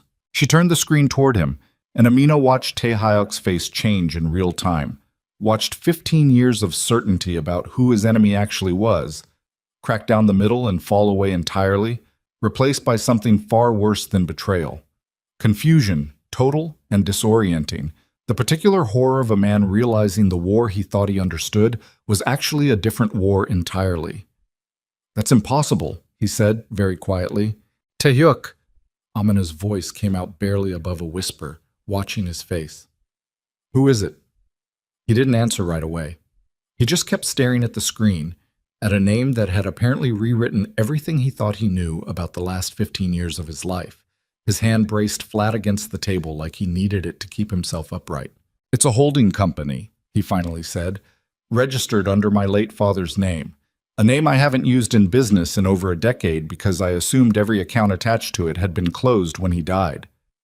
His voice had gone hollow, distant, a man reciting facts he didn't yet have the emotional architecture to process. Which means either someone forged documents convincing enough to reactivate a dead man's accounts, without anyone in my organization noticing for 3 months, or my father's accounts were never actually closed at all, and someone has had quiet access to them this entire time. Someone like who? There's only one person who ever had full legal authority over my father's estate besides me. He looked up, finally, and his eyes had gone to something flat and stunned, the look of a man standing in the wreckage of an explanation he hadn't seen coming. My half-sister, Soo-jin, a woman I haven't spoken to in 9 years, who I was told left the country and cut all contact after our father's funeral, who I genuinely believed wanted nothing to do with this family or this business ever again. The room held its breath. Somewhere outside, faint through reinforced walls, a guard's radio crackled with routine static, oblivious to the floor shifting beneath everyone inside. "She's been funding this," Amina said slowly, working it through out loud because saying it felt like the only way to make it real. "Not Jang, or not just Jang. Someone in your own family has been quietly bankrolling an operation to kill you, using money that was supposed to be dead and buried for a decade." Or, Taehyuk said, and his voice had dropped into something Amina hadn't heard from him yet. Not anger, not grief, but a kind of cold, dawning dread that made the hair on her arms rise. Jang isn't running this operation at all.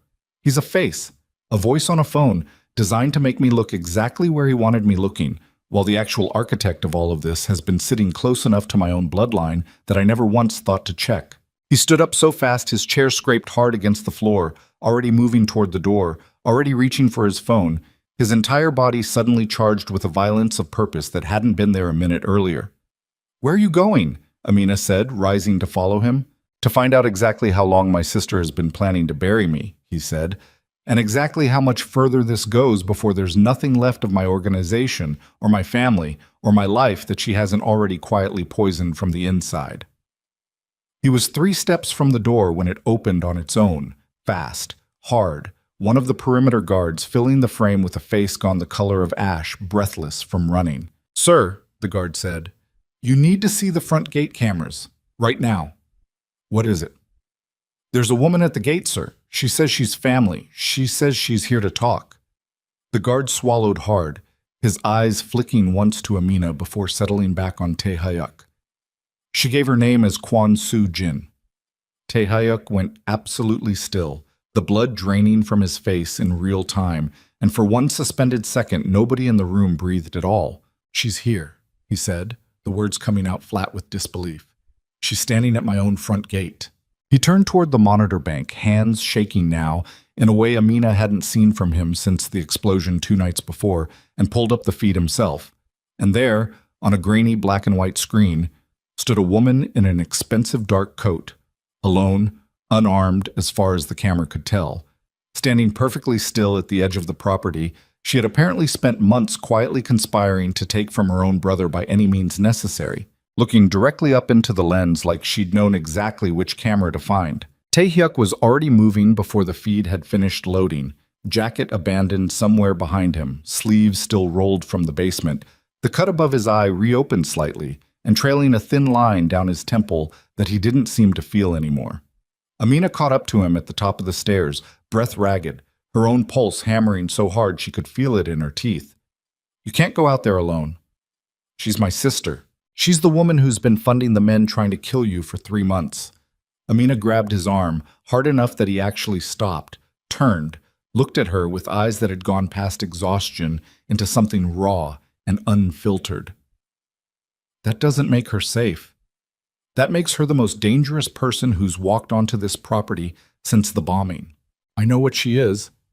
His voice cracked on the last word, just slightly, the first real fracture she'd heard in it since the explosion 2 nights ago. "I also know what she was. My father's daughter.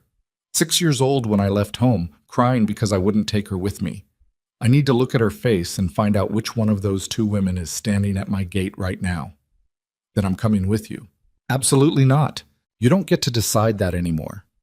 Her voice came out harder than she expected, fueled by 2 sleepless nights and a fear that had stopped being abstract somewhere around the 3rd gunshot she'd heard through a locked steel door. "She knows my name.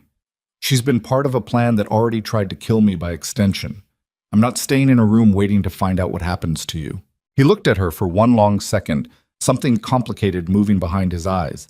Frustration, fear, and underneath both, something that looked almost like relief at not being alone in this, and then nodded, once, Sharp. Stay behind me, he said. Whatever happens, whatever she says, stay behind me. They walked down through the main hall together, flanked by 4 guards who'd survived the firefight 2 nights earlier and hadn't slept any more than Tae Hyuk had, weapons drawn but lowered, the entire procession moving with the tight, controlled tension of men walking towards something they didn't trust even slightly. The front door opened onto the gravel courtyard, cold air hitting Amina's face like a slap, and there, exactly where the camera feed had shown her, stood Kwon Soo-jin.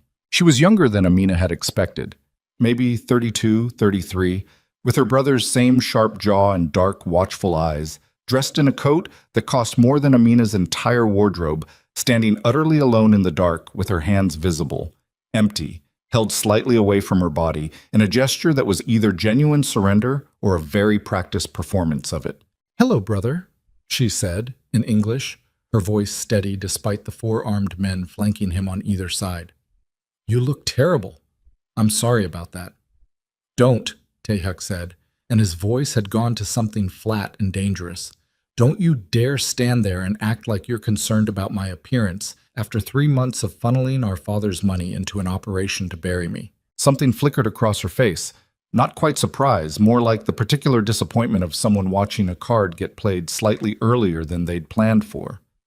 "So you found the transfers?" "I found everything, Soo-jin. The shell companies, the logistics firm, the catering contract, slipped through on your behalf. I know exactly how deep this goes." "You don't," she said, quiet, almost gentle, the gentleness somehow more unsettling than if she'd shouted. "You think you do. You found the money trail, and you assumed you'd found the whole truth, because that's what you've always done, Tae-hyuk. You find the first answer that fits the shape of the question, and you stop looking, because looking further would mean admitting you don't actually understand everything. Then explain it to me." His hands were shaking, just slightly, at his sides. "Explain to me why my own sister helped the man who robbed our family blind try to finish the job 15 years later." Soo-jin's composure cracked for the first time, something raw breaking through the careful surface. "Because you left me, Tae-hyuk. You left me alone with a father who treated me like a mistake he'd made with the wrong woman, and you never once looked back.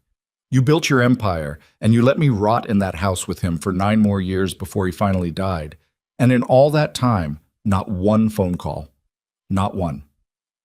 I waited for you to come back for me the way you promised when I was 6 years old, and you never did because you were too busy becoming someone everyone was afraid of. I was protecting you by staying away. Anyone connected to me became a target the moment I started building. I thought distance kept you safe."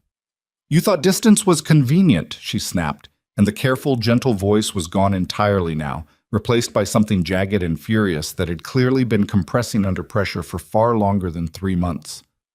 "And when Jong found me 4 years ago, do you know what he offered me that you never did? Not once, in 15 years? What?" He listened. Her voice cracked, the fury bleeding suddenly into something closer to grief. "He sat with me for hours and let me talk about how it felt to be the daughter nobody wanted, the one our father kept hidden from his real business associates because my mother was a mistress and not a wife. He told me I deserved better than being an afterthought in my own family's story. And I believed him, because nobody else had ever bothered to say it." Taehyuk's jaw worked, something tearing loose behind his eyes. "So you helped him try to kill me?" "I helped him build something that would make you finally see me," she said, and her voice had gone quiet again, almost pleading now. "Not as a problem to manage from a distance, but as someone capable of taking everything from you the same way you let our father take everything from me. I didn't want you dead, Tae-hyuk. I wanted you to feel, for once in your life, what it's like to lose control of everything you built."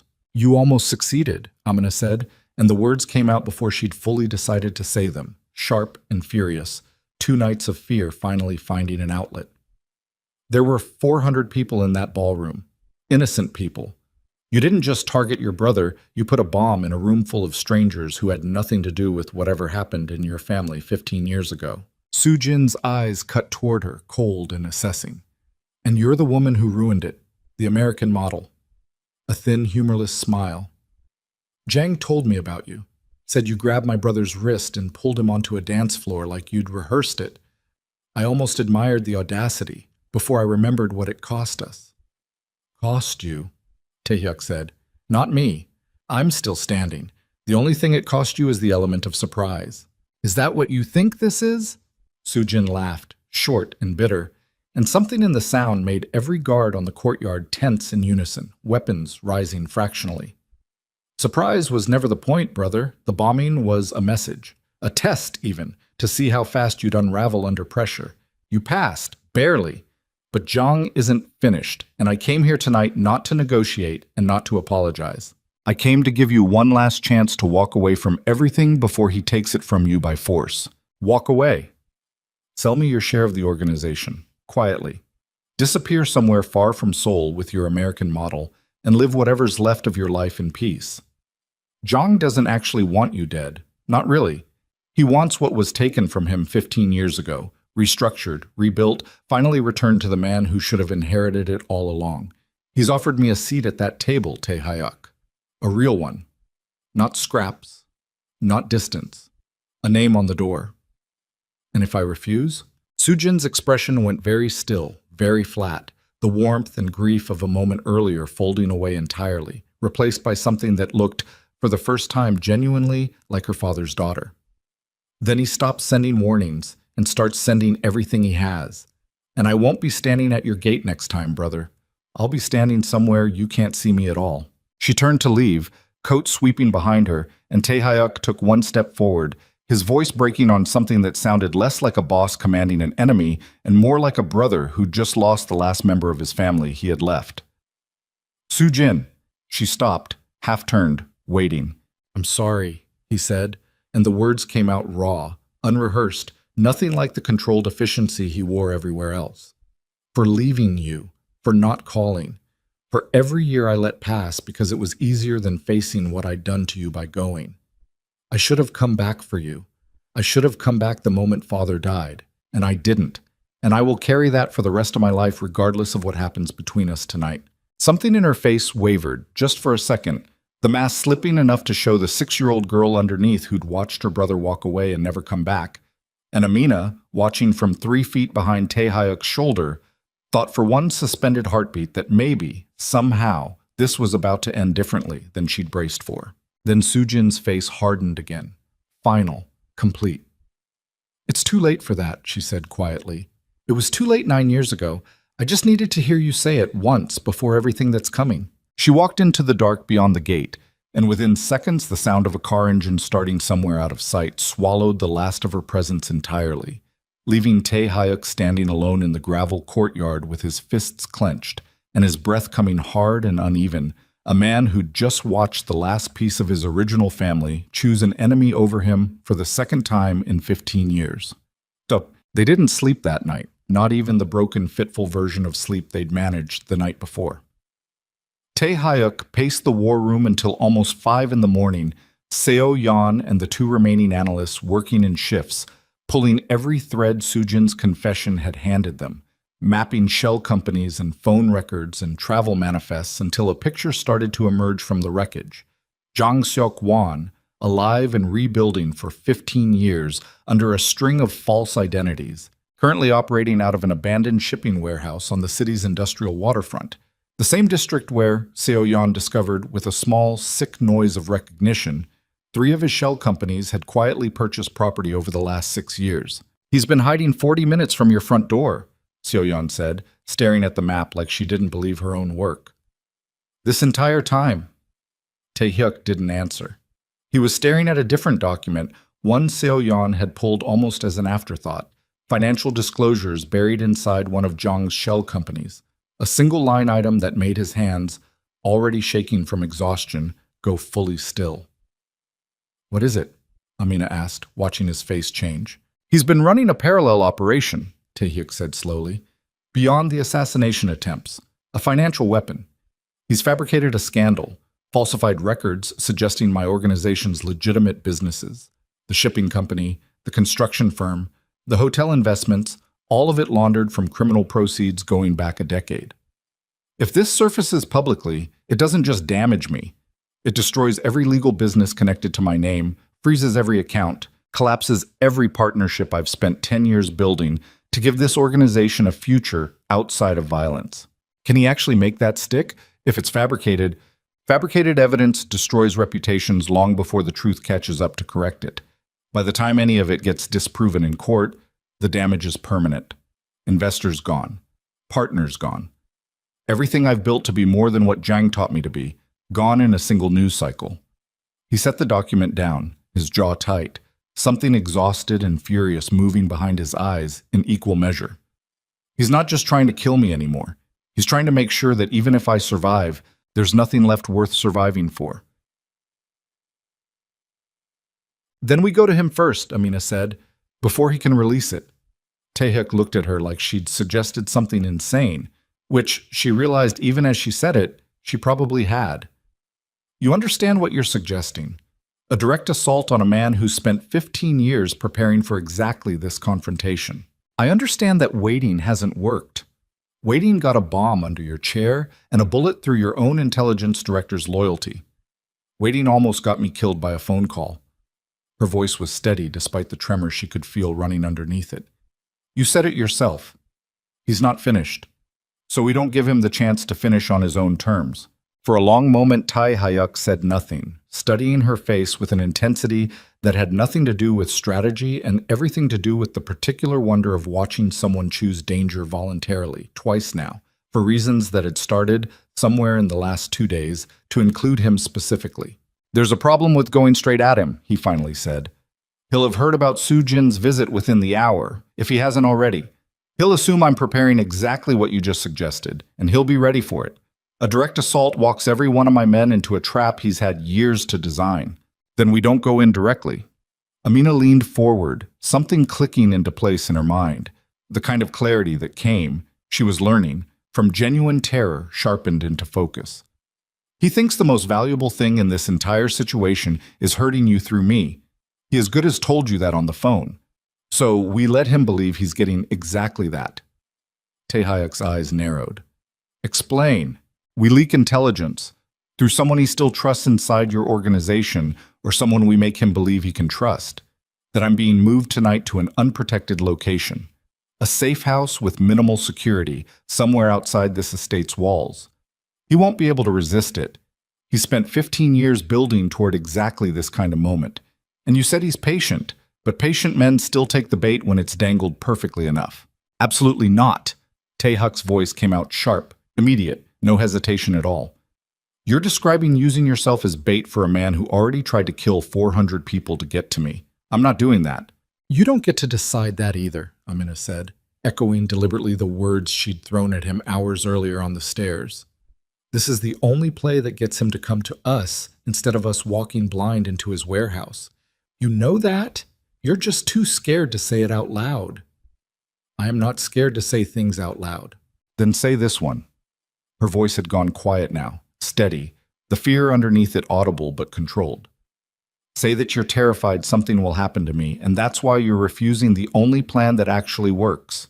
He stared at her, breathing hard, the war room gone silent around them as Seo Yan and the analysts found sudden urgent reasons to study their screens instead of the two people standing 6 feet apart having an argument that had stopped being entirely about strategy several sentences ago.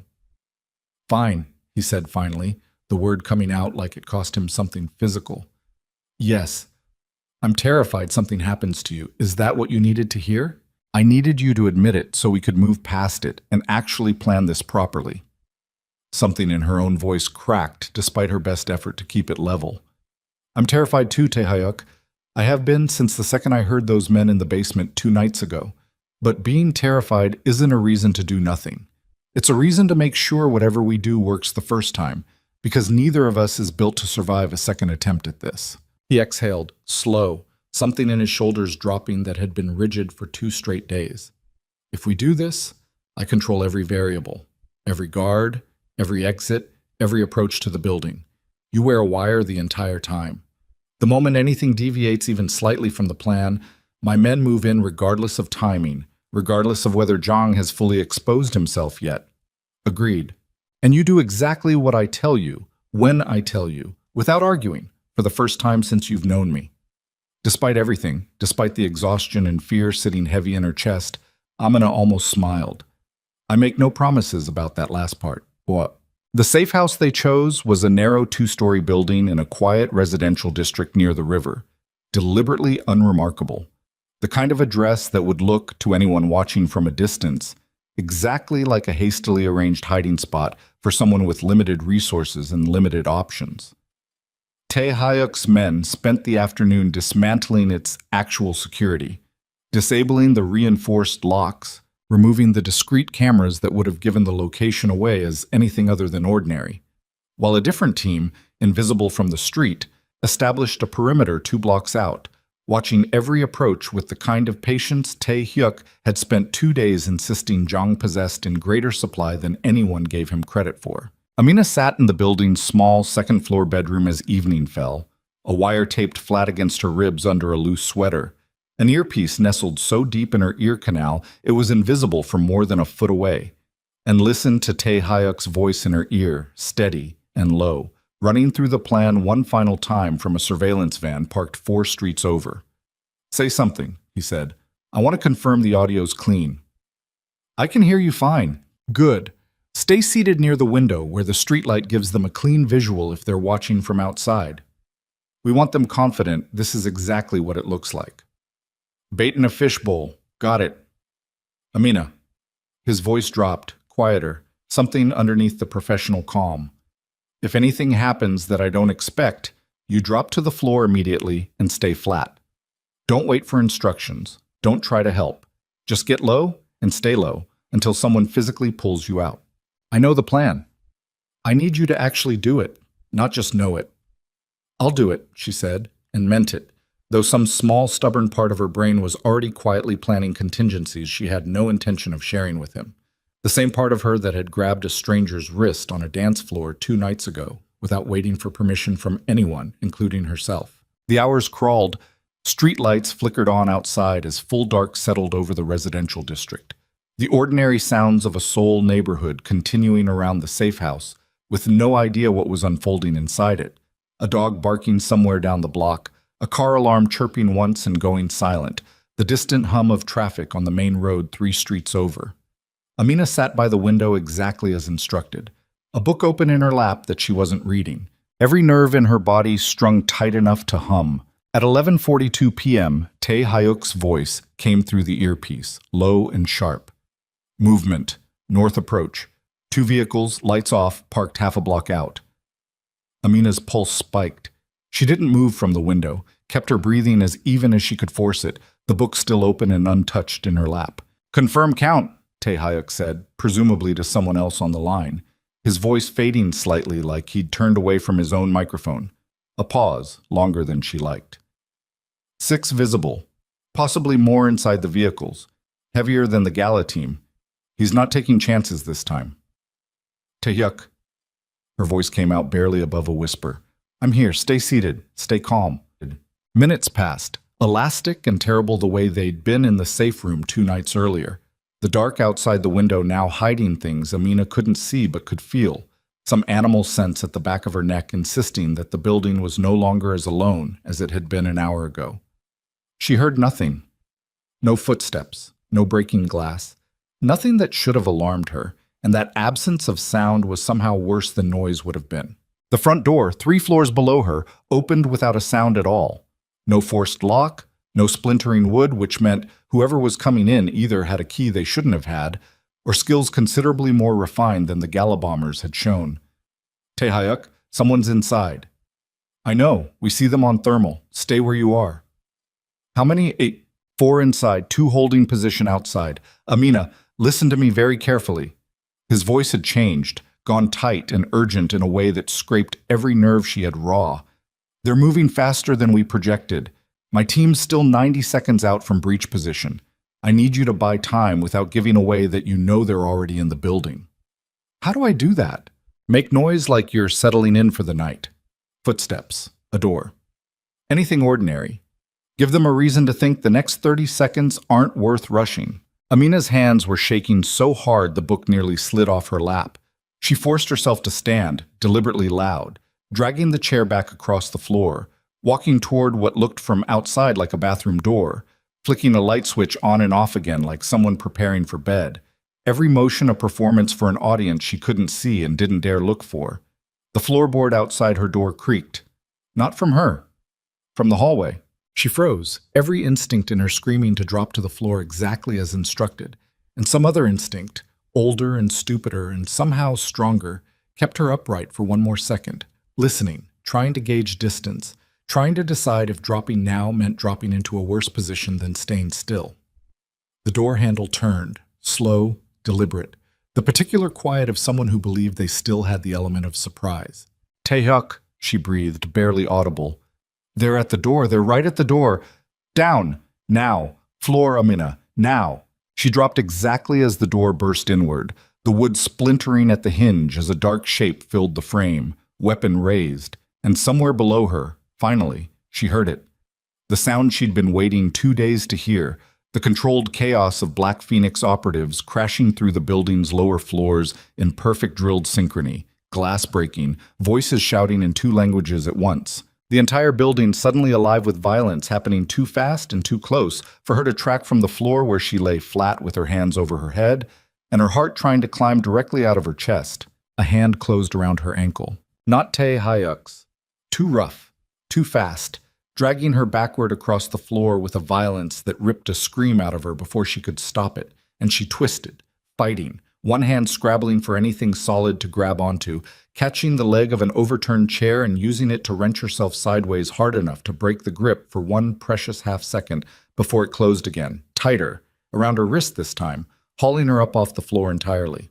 She found herself staring into the masked face of a man who smelled like gun oil and sweat, his other hand already pressing something cold and unmistakable against the side of her skull, and through the chaos exploding through the rest of the building, through the gunfire and the shouting and the particular roaring silence that settles over a person in the half-second before they understand they might actually die tonight, Amina heard, faint and tinny through the earpiece still somehow lodged against her skin, Taehyuk's voice, no longer calm, no longer controlled, breaking entirely across the comm line. Amina, talk to me. What's happening? Talk to me right now." She couldn't answer. The man's forearm had locked across her throat, the gun pressed hard enough against her temple that she could feel the metal's particular, terrible cold seeping into her skin, and through the open doorway behind him she could see, for one frozen, impossible second, Taehyuk himself, breathing hard, blood on his knuckles, frozen at the threshold with a weapon raised and nowhere safe to aim it. "One more step," the man holding her said, his voice flat and almost bored beneath the mask. "And I paint this wall with whatever's in her head." Taehyuk didn't move.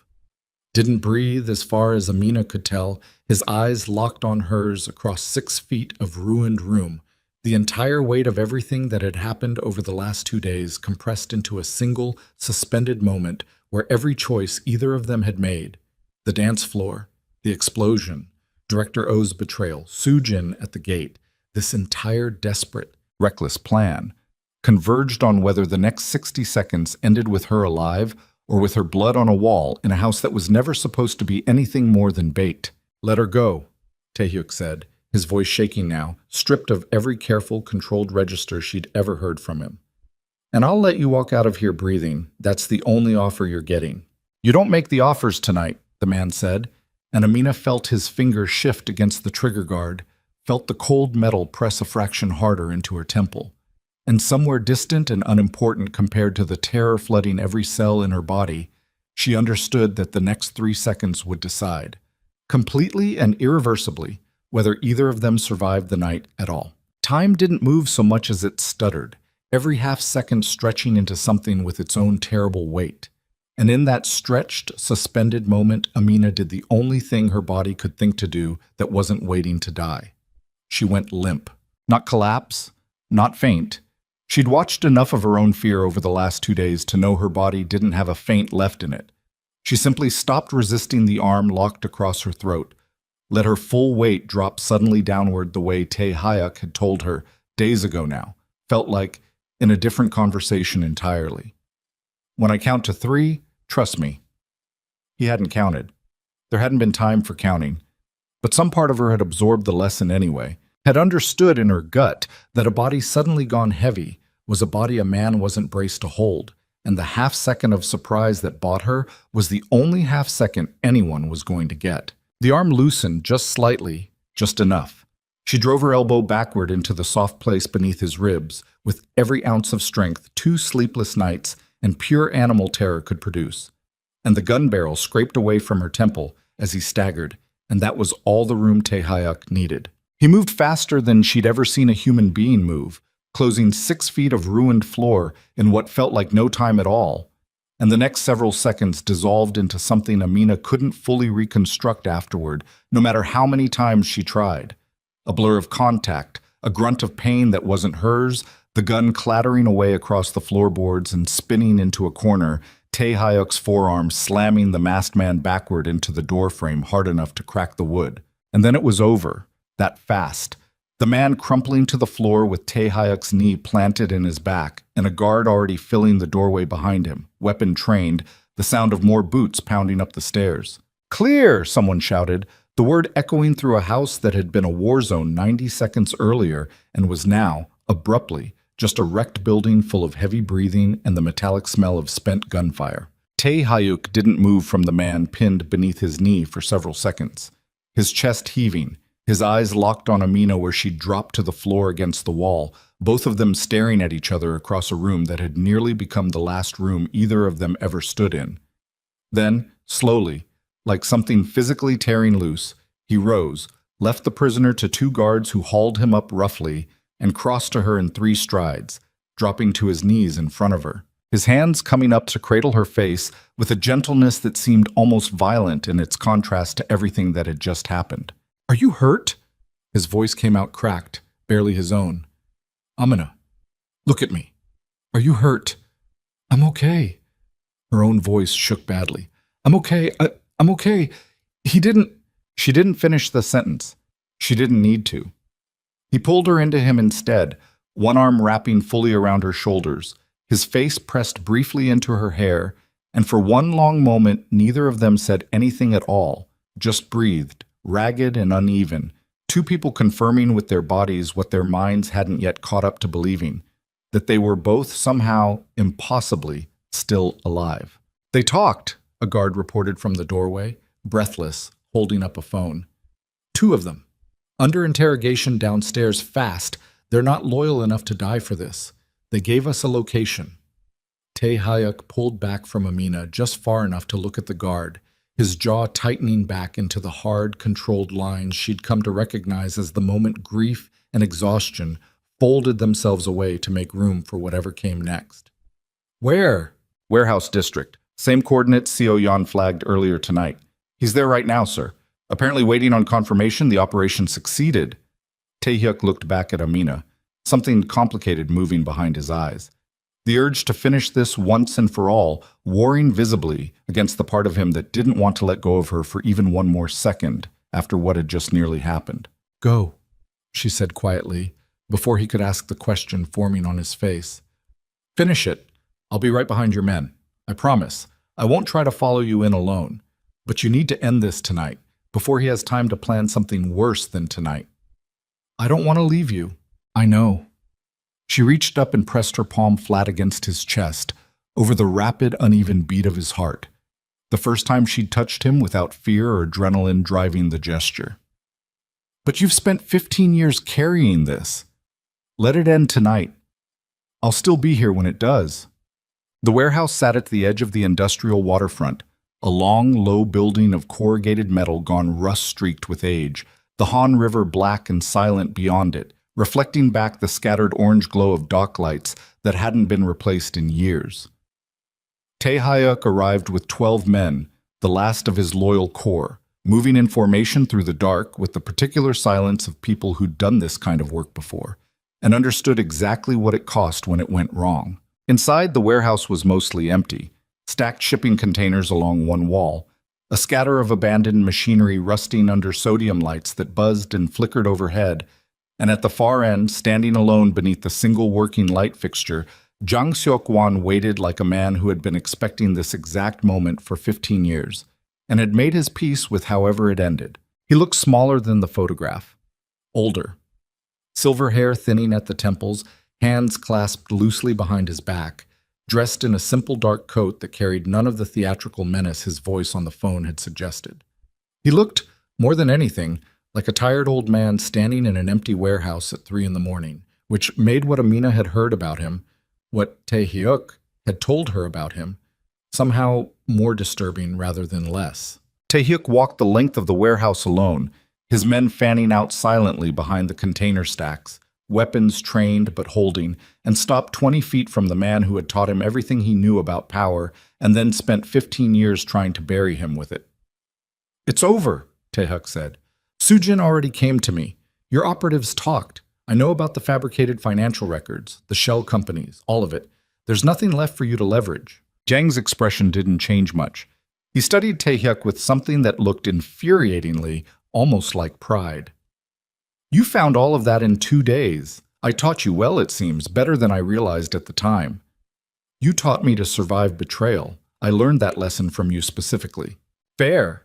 Jang inclined his head slightly, acknowledging the blow without flinching from it. "Though I'd argue I taught you considerably more than that, over 10 years, before you decided I'd outlived my usefulness to you." "I never decided that. You robbed me, Jang.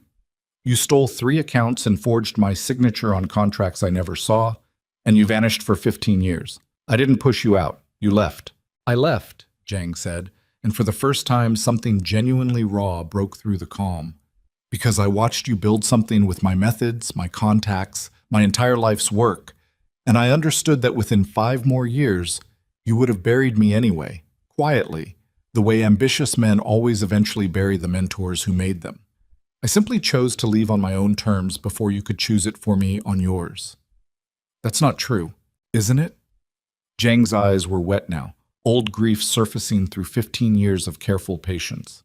"Tell me honestly, Tae-hyuk, if I hadn't taken those accounts, hadn't disappeared, where would I be standing in your organization today?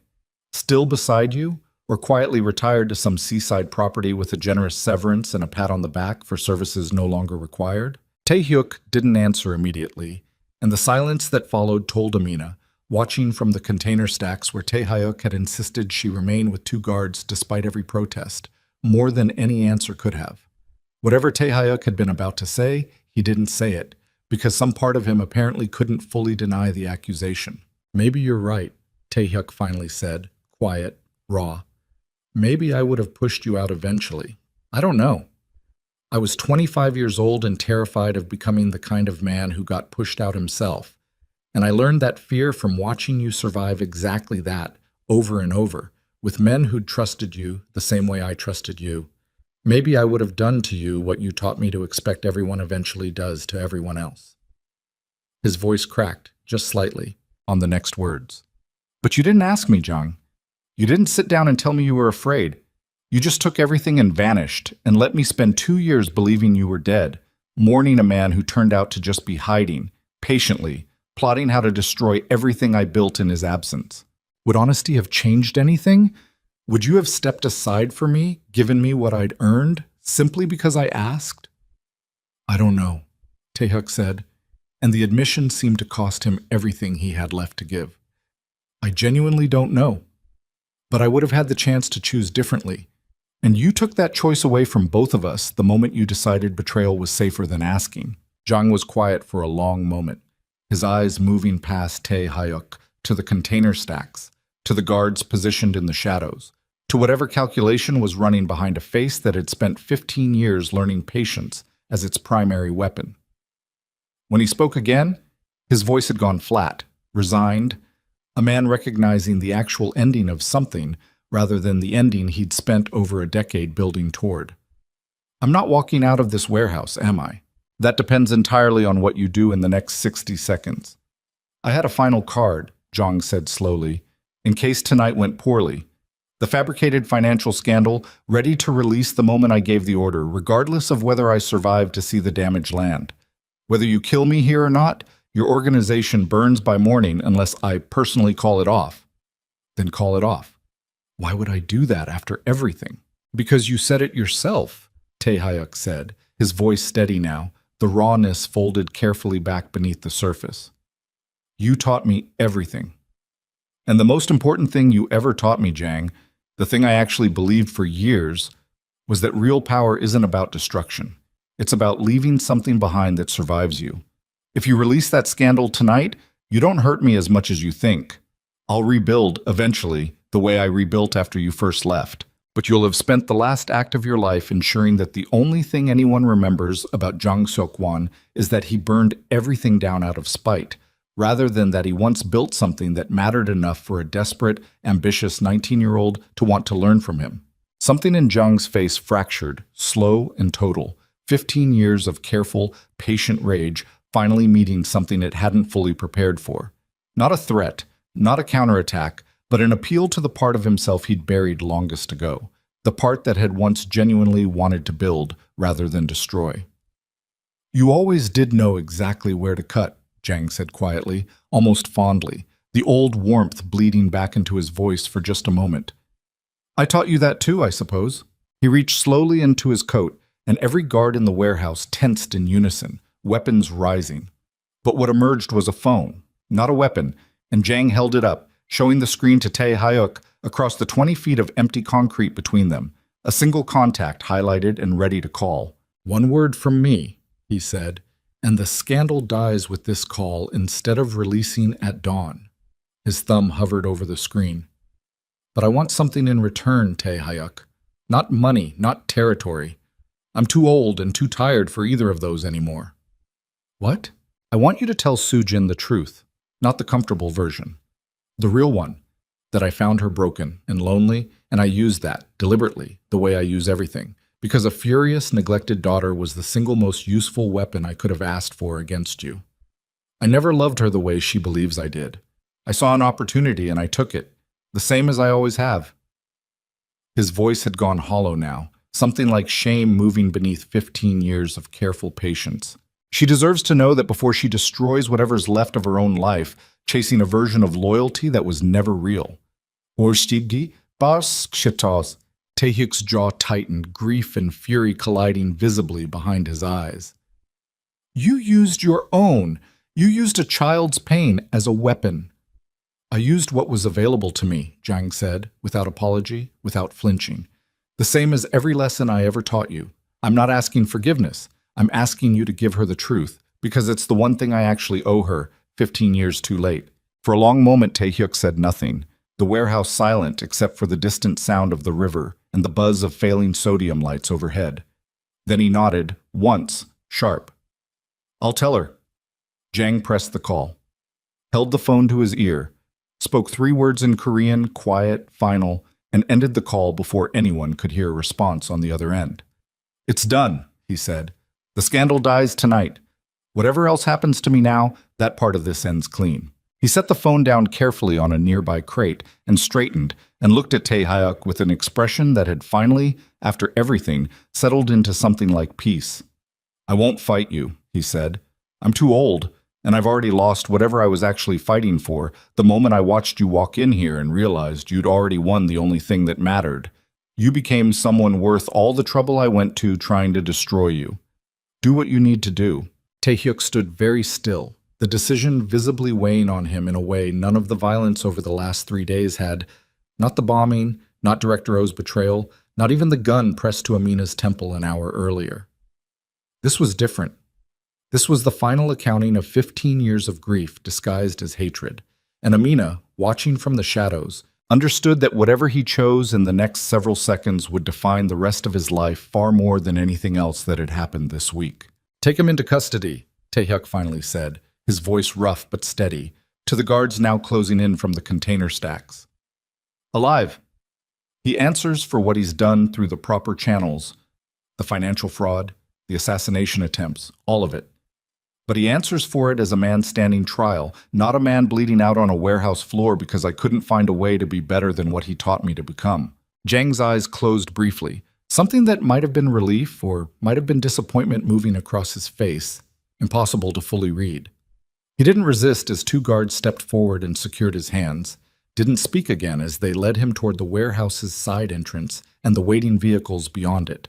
Taehyuk watched him go until the door closed, and then, finally, the rigid control that had carried him through 3 days of violence and betrayal seemed to give out all at once. his shoulders dropping, his hands coming up to scrub hard across his face, a sound escaping him that was half exhausted laugh and half something closer to grief. Amina crossed the warehouse floor toward him without waiting for permission, the guard stepping aside to let her pass. And when she reached him, he pulled her in immediately, both arms wrapping fully around her, his face pressed into her hair, and they stood like that for a long time in the cold, rust-streaked dark, saying nothing at all. Because there was finally, after 3 days, nothing left that urgently needed saying. The weeks that followed moved strangely, the way time always seems to after violence finally stops. Too fast in some ways, the machinery of cleanup and consequence grinding forward with brutal efficiency, and impossibly slow in others, the nights stretching long and quiet, in a way neither Amina nor Tai Hayuk had fully remembered nights could be. Director O stood trial within the organization's own internal channels, a process Amina never fully understood and didn't ask too many questions about, though she noted with something that surprised her by feeling almost like grief that Tai Hayuk visited him once before sentencing and came back from that visit quieter than she'd seen him since the warehouse. He apologized, was all Tae-hyuk offered, staring out a window for a long time afterward. 11 years, and it took losing everything for him to actually say it. Jang's trial took longer, dragged through both criminal courts and the slower, more brutal court of public opinion once the Gala bombing's full story finally broke. Tae-hyuk testified, calm and controlled in a way that cost him visibly every single day of the 3-week proceeding. And when it ended, when the sentence was finally handed down, he didn't celebrate. He simply came home. The estate had started, somewhere in those weeks, to quietly become home in both their minds, though neither of them had said the word out loud yet, and sat in silence for an entire evening, processing 15 years of grief finally, completely, allowed to end. Sujin he visited personally, alone, refusing every offer of company or protection, and came back from that conversation looking older than Amina had ever seen him, though he never told her exactly what was said. She didn't ask. Some wounds, she was learning, belonged only to the people who carried them. "She's getting help," was all he eventually offered, weeks later, unprompted, staring at nothing in particular over dinner. Real help, not punishment. I made sure of that, given everything Jang did to her.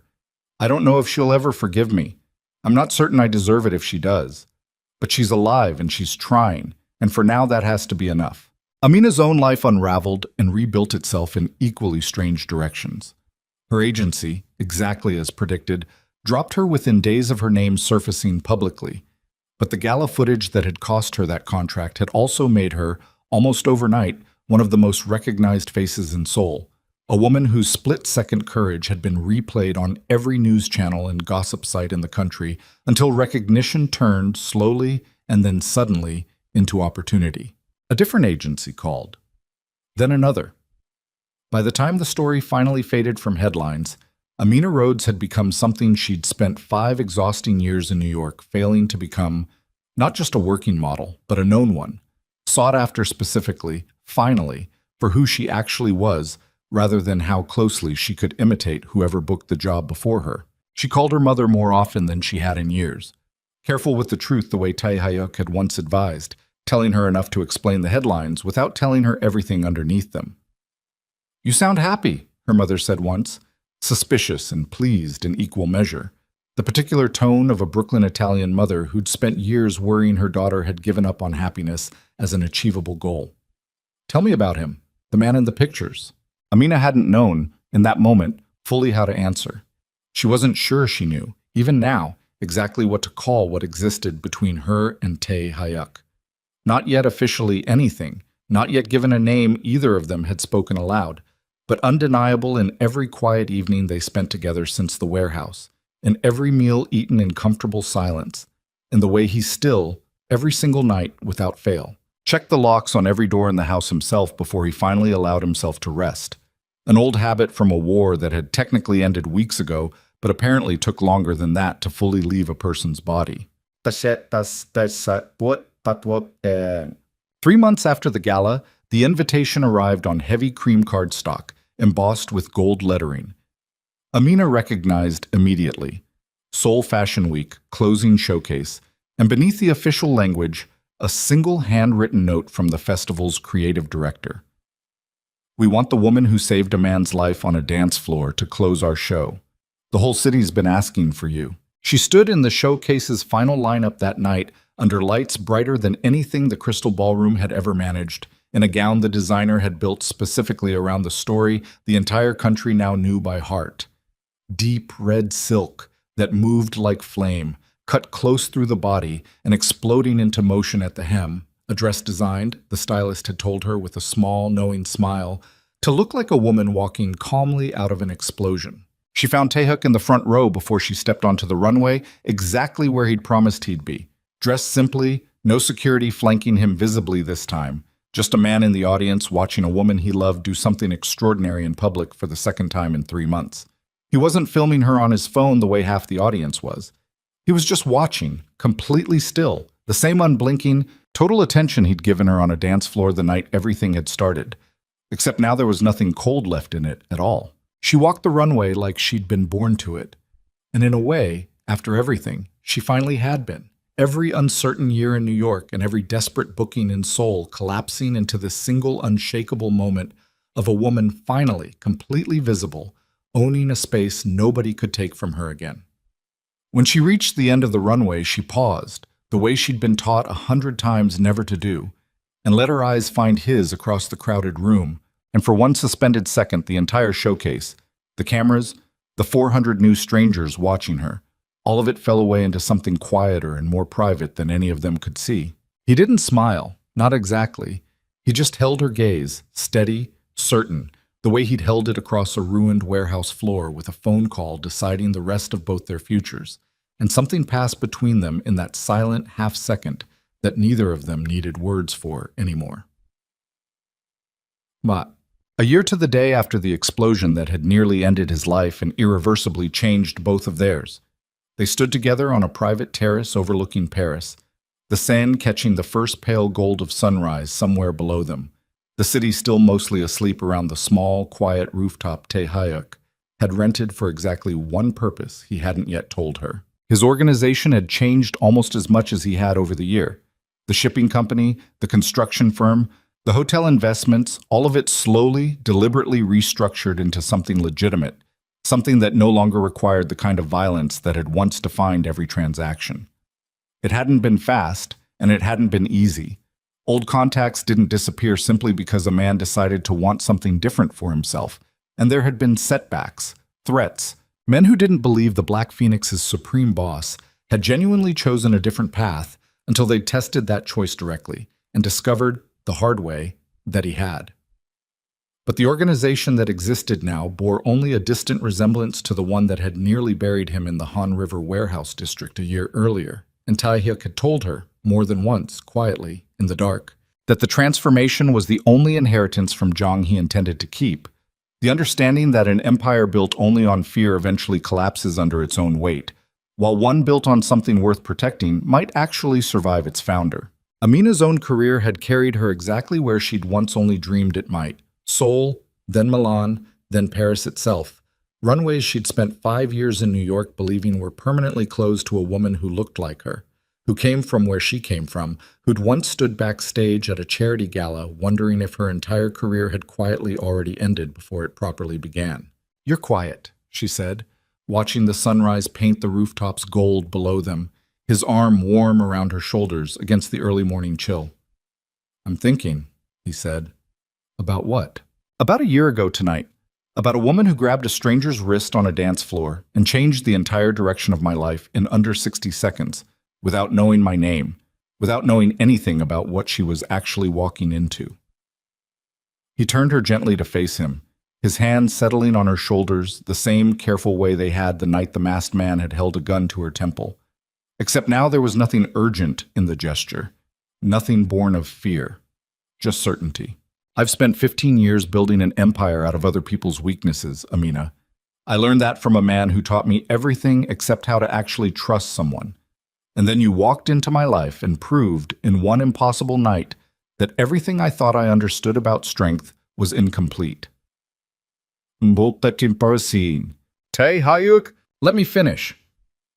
His voice had gone rough, unguarded in a way she'd only seen a handful of times across an entire year together. You didn't save my life that night because you wanted something from me. You didn't even know who I was. You saved it because some men were about to murder a stranger, and you couldn't live with knowing and doing nothing. That's not bravery exactly. That's something rarer than bravery. That's a kind of goodness I genuinely didn't believe still existed in the world I grew up inside.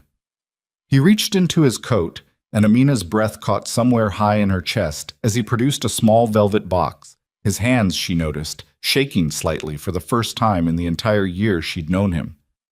You didn't just save my life on that dance floor, Amina Rhodes. You rescued whatever part of my humanity Jang and 15 years of survival hadn't already managed to kill. I don't know how to repay a debt like that. I'm not sure it can be repaid. But I know I don't want to spend whatever's left of my life finding out what it's like to live without you trying. He opened the box. The ring inside caught the first true light of sunrise, and Amina, looking at it through eyes already blurring with tears she didn't try to stop, found herself answering before he'd finished asking, before the actual question had even fully left his mouth. Yes, she said, laughing and crying in the same breath, the particular joy of a woman who'd once stood backstage at a gala believing her best years were already behind her, now standing on a Paris rooftop watching the sun rise on something that felt, for the first time in longer than she could remember, entirely, permanently hers. Yes, Tehayuk, yes. He kissed her then, slow and certain, the city waking up gold and quiet around them. And somewhere far below, the Seine carried the morning light downstream the same patient way it had carried light for 1,000 years before either of them existed, and would carry it for 1,000 more after they were gone. Indifferent to empires built and burned, indifferent to debts repaid and grudges finally laid to rest, caring only, the way rivers always do, about moving forward. The woman who'd once been invisible to an industry that told her she didn't fit its narrow definition of beautiful had become impossible to look away from. The man who'd spent 15 years feared by everyone who knew his name had become, finally, someone capable of being loved by the one person who'd ever bothered to look past the fear to whatever remained underneath it. Their story had begun with one desperate dance, a stranger's hand closing around a wrist in the half-second before an explosion that should have ended everything. It ended here, a year later, on a quiet rooftop in Paris at sunrise, with two people who had both nearly lost everything choosing, deliberately, completely, to build something neither betrayal nor violence, nor 15 years of buried grief could ever take from them again. Not fear, not survival, just two wounded people, finally home in each other, with the whole patient golden morning still ahead of them.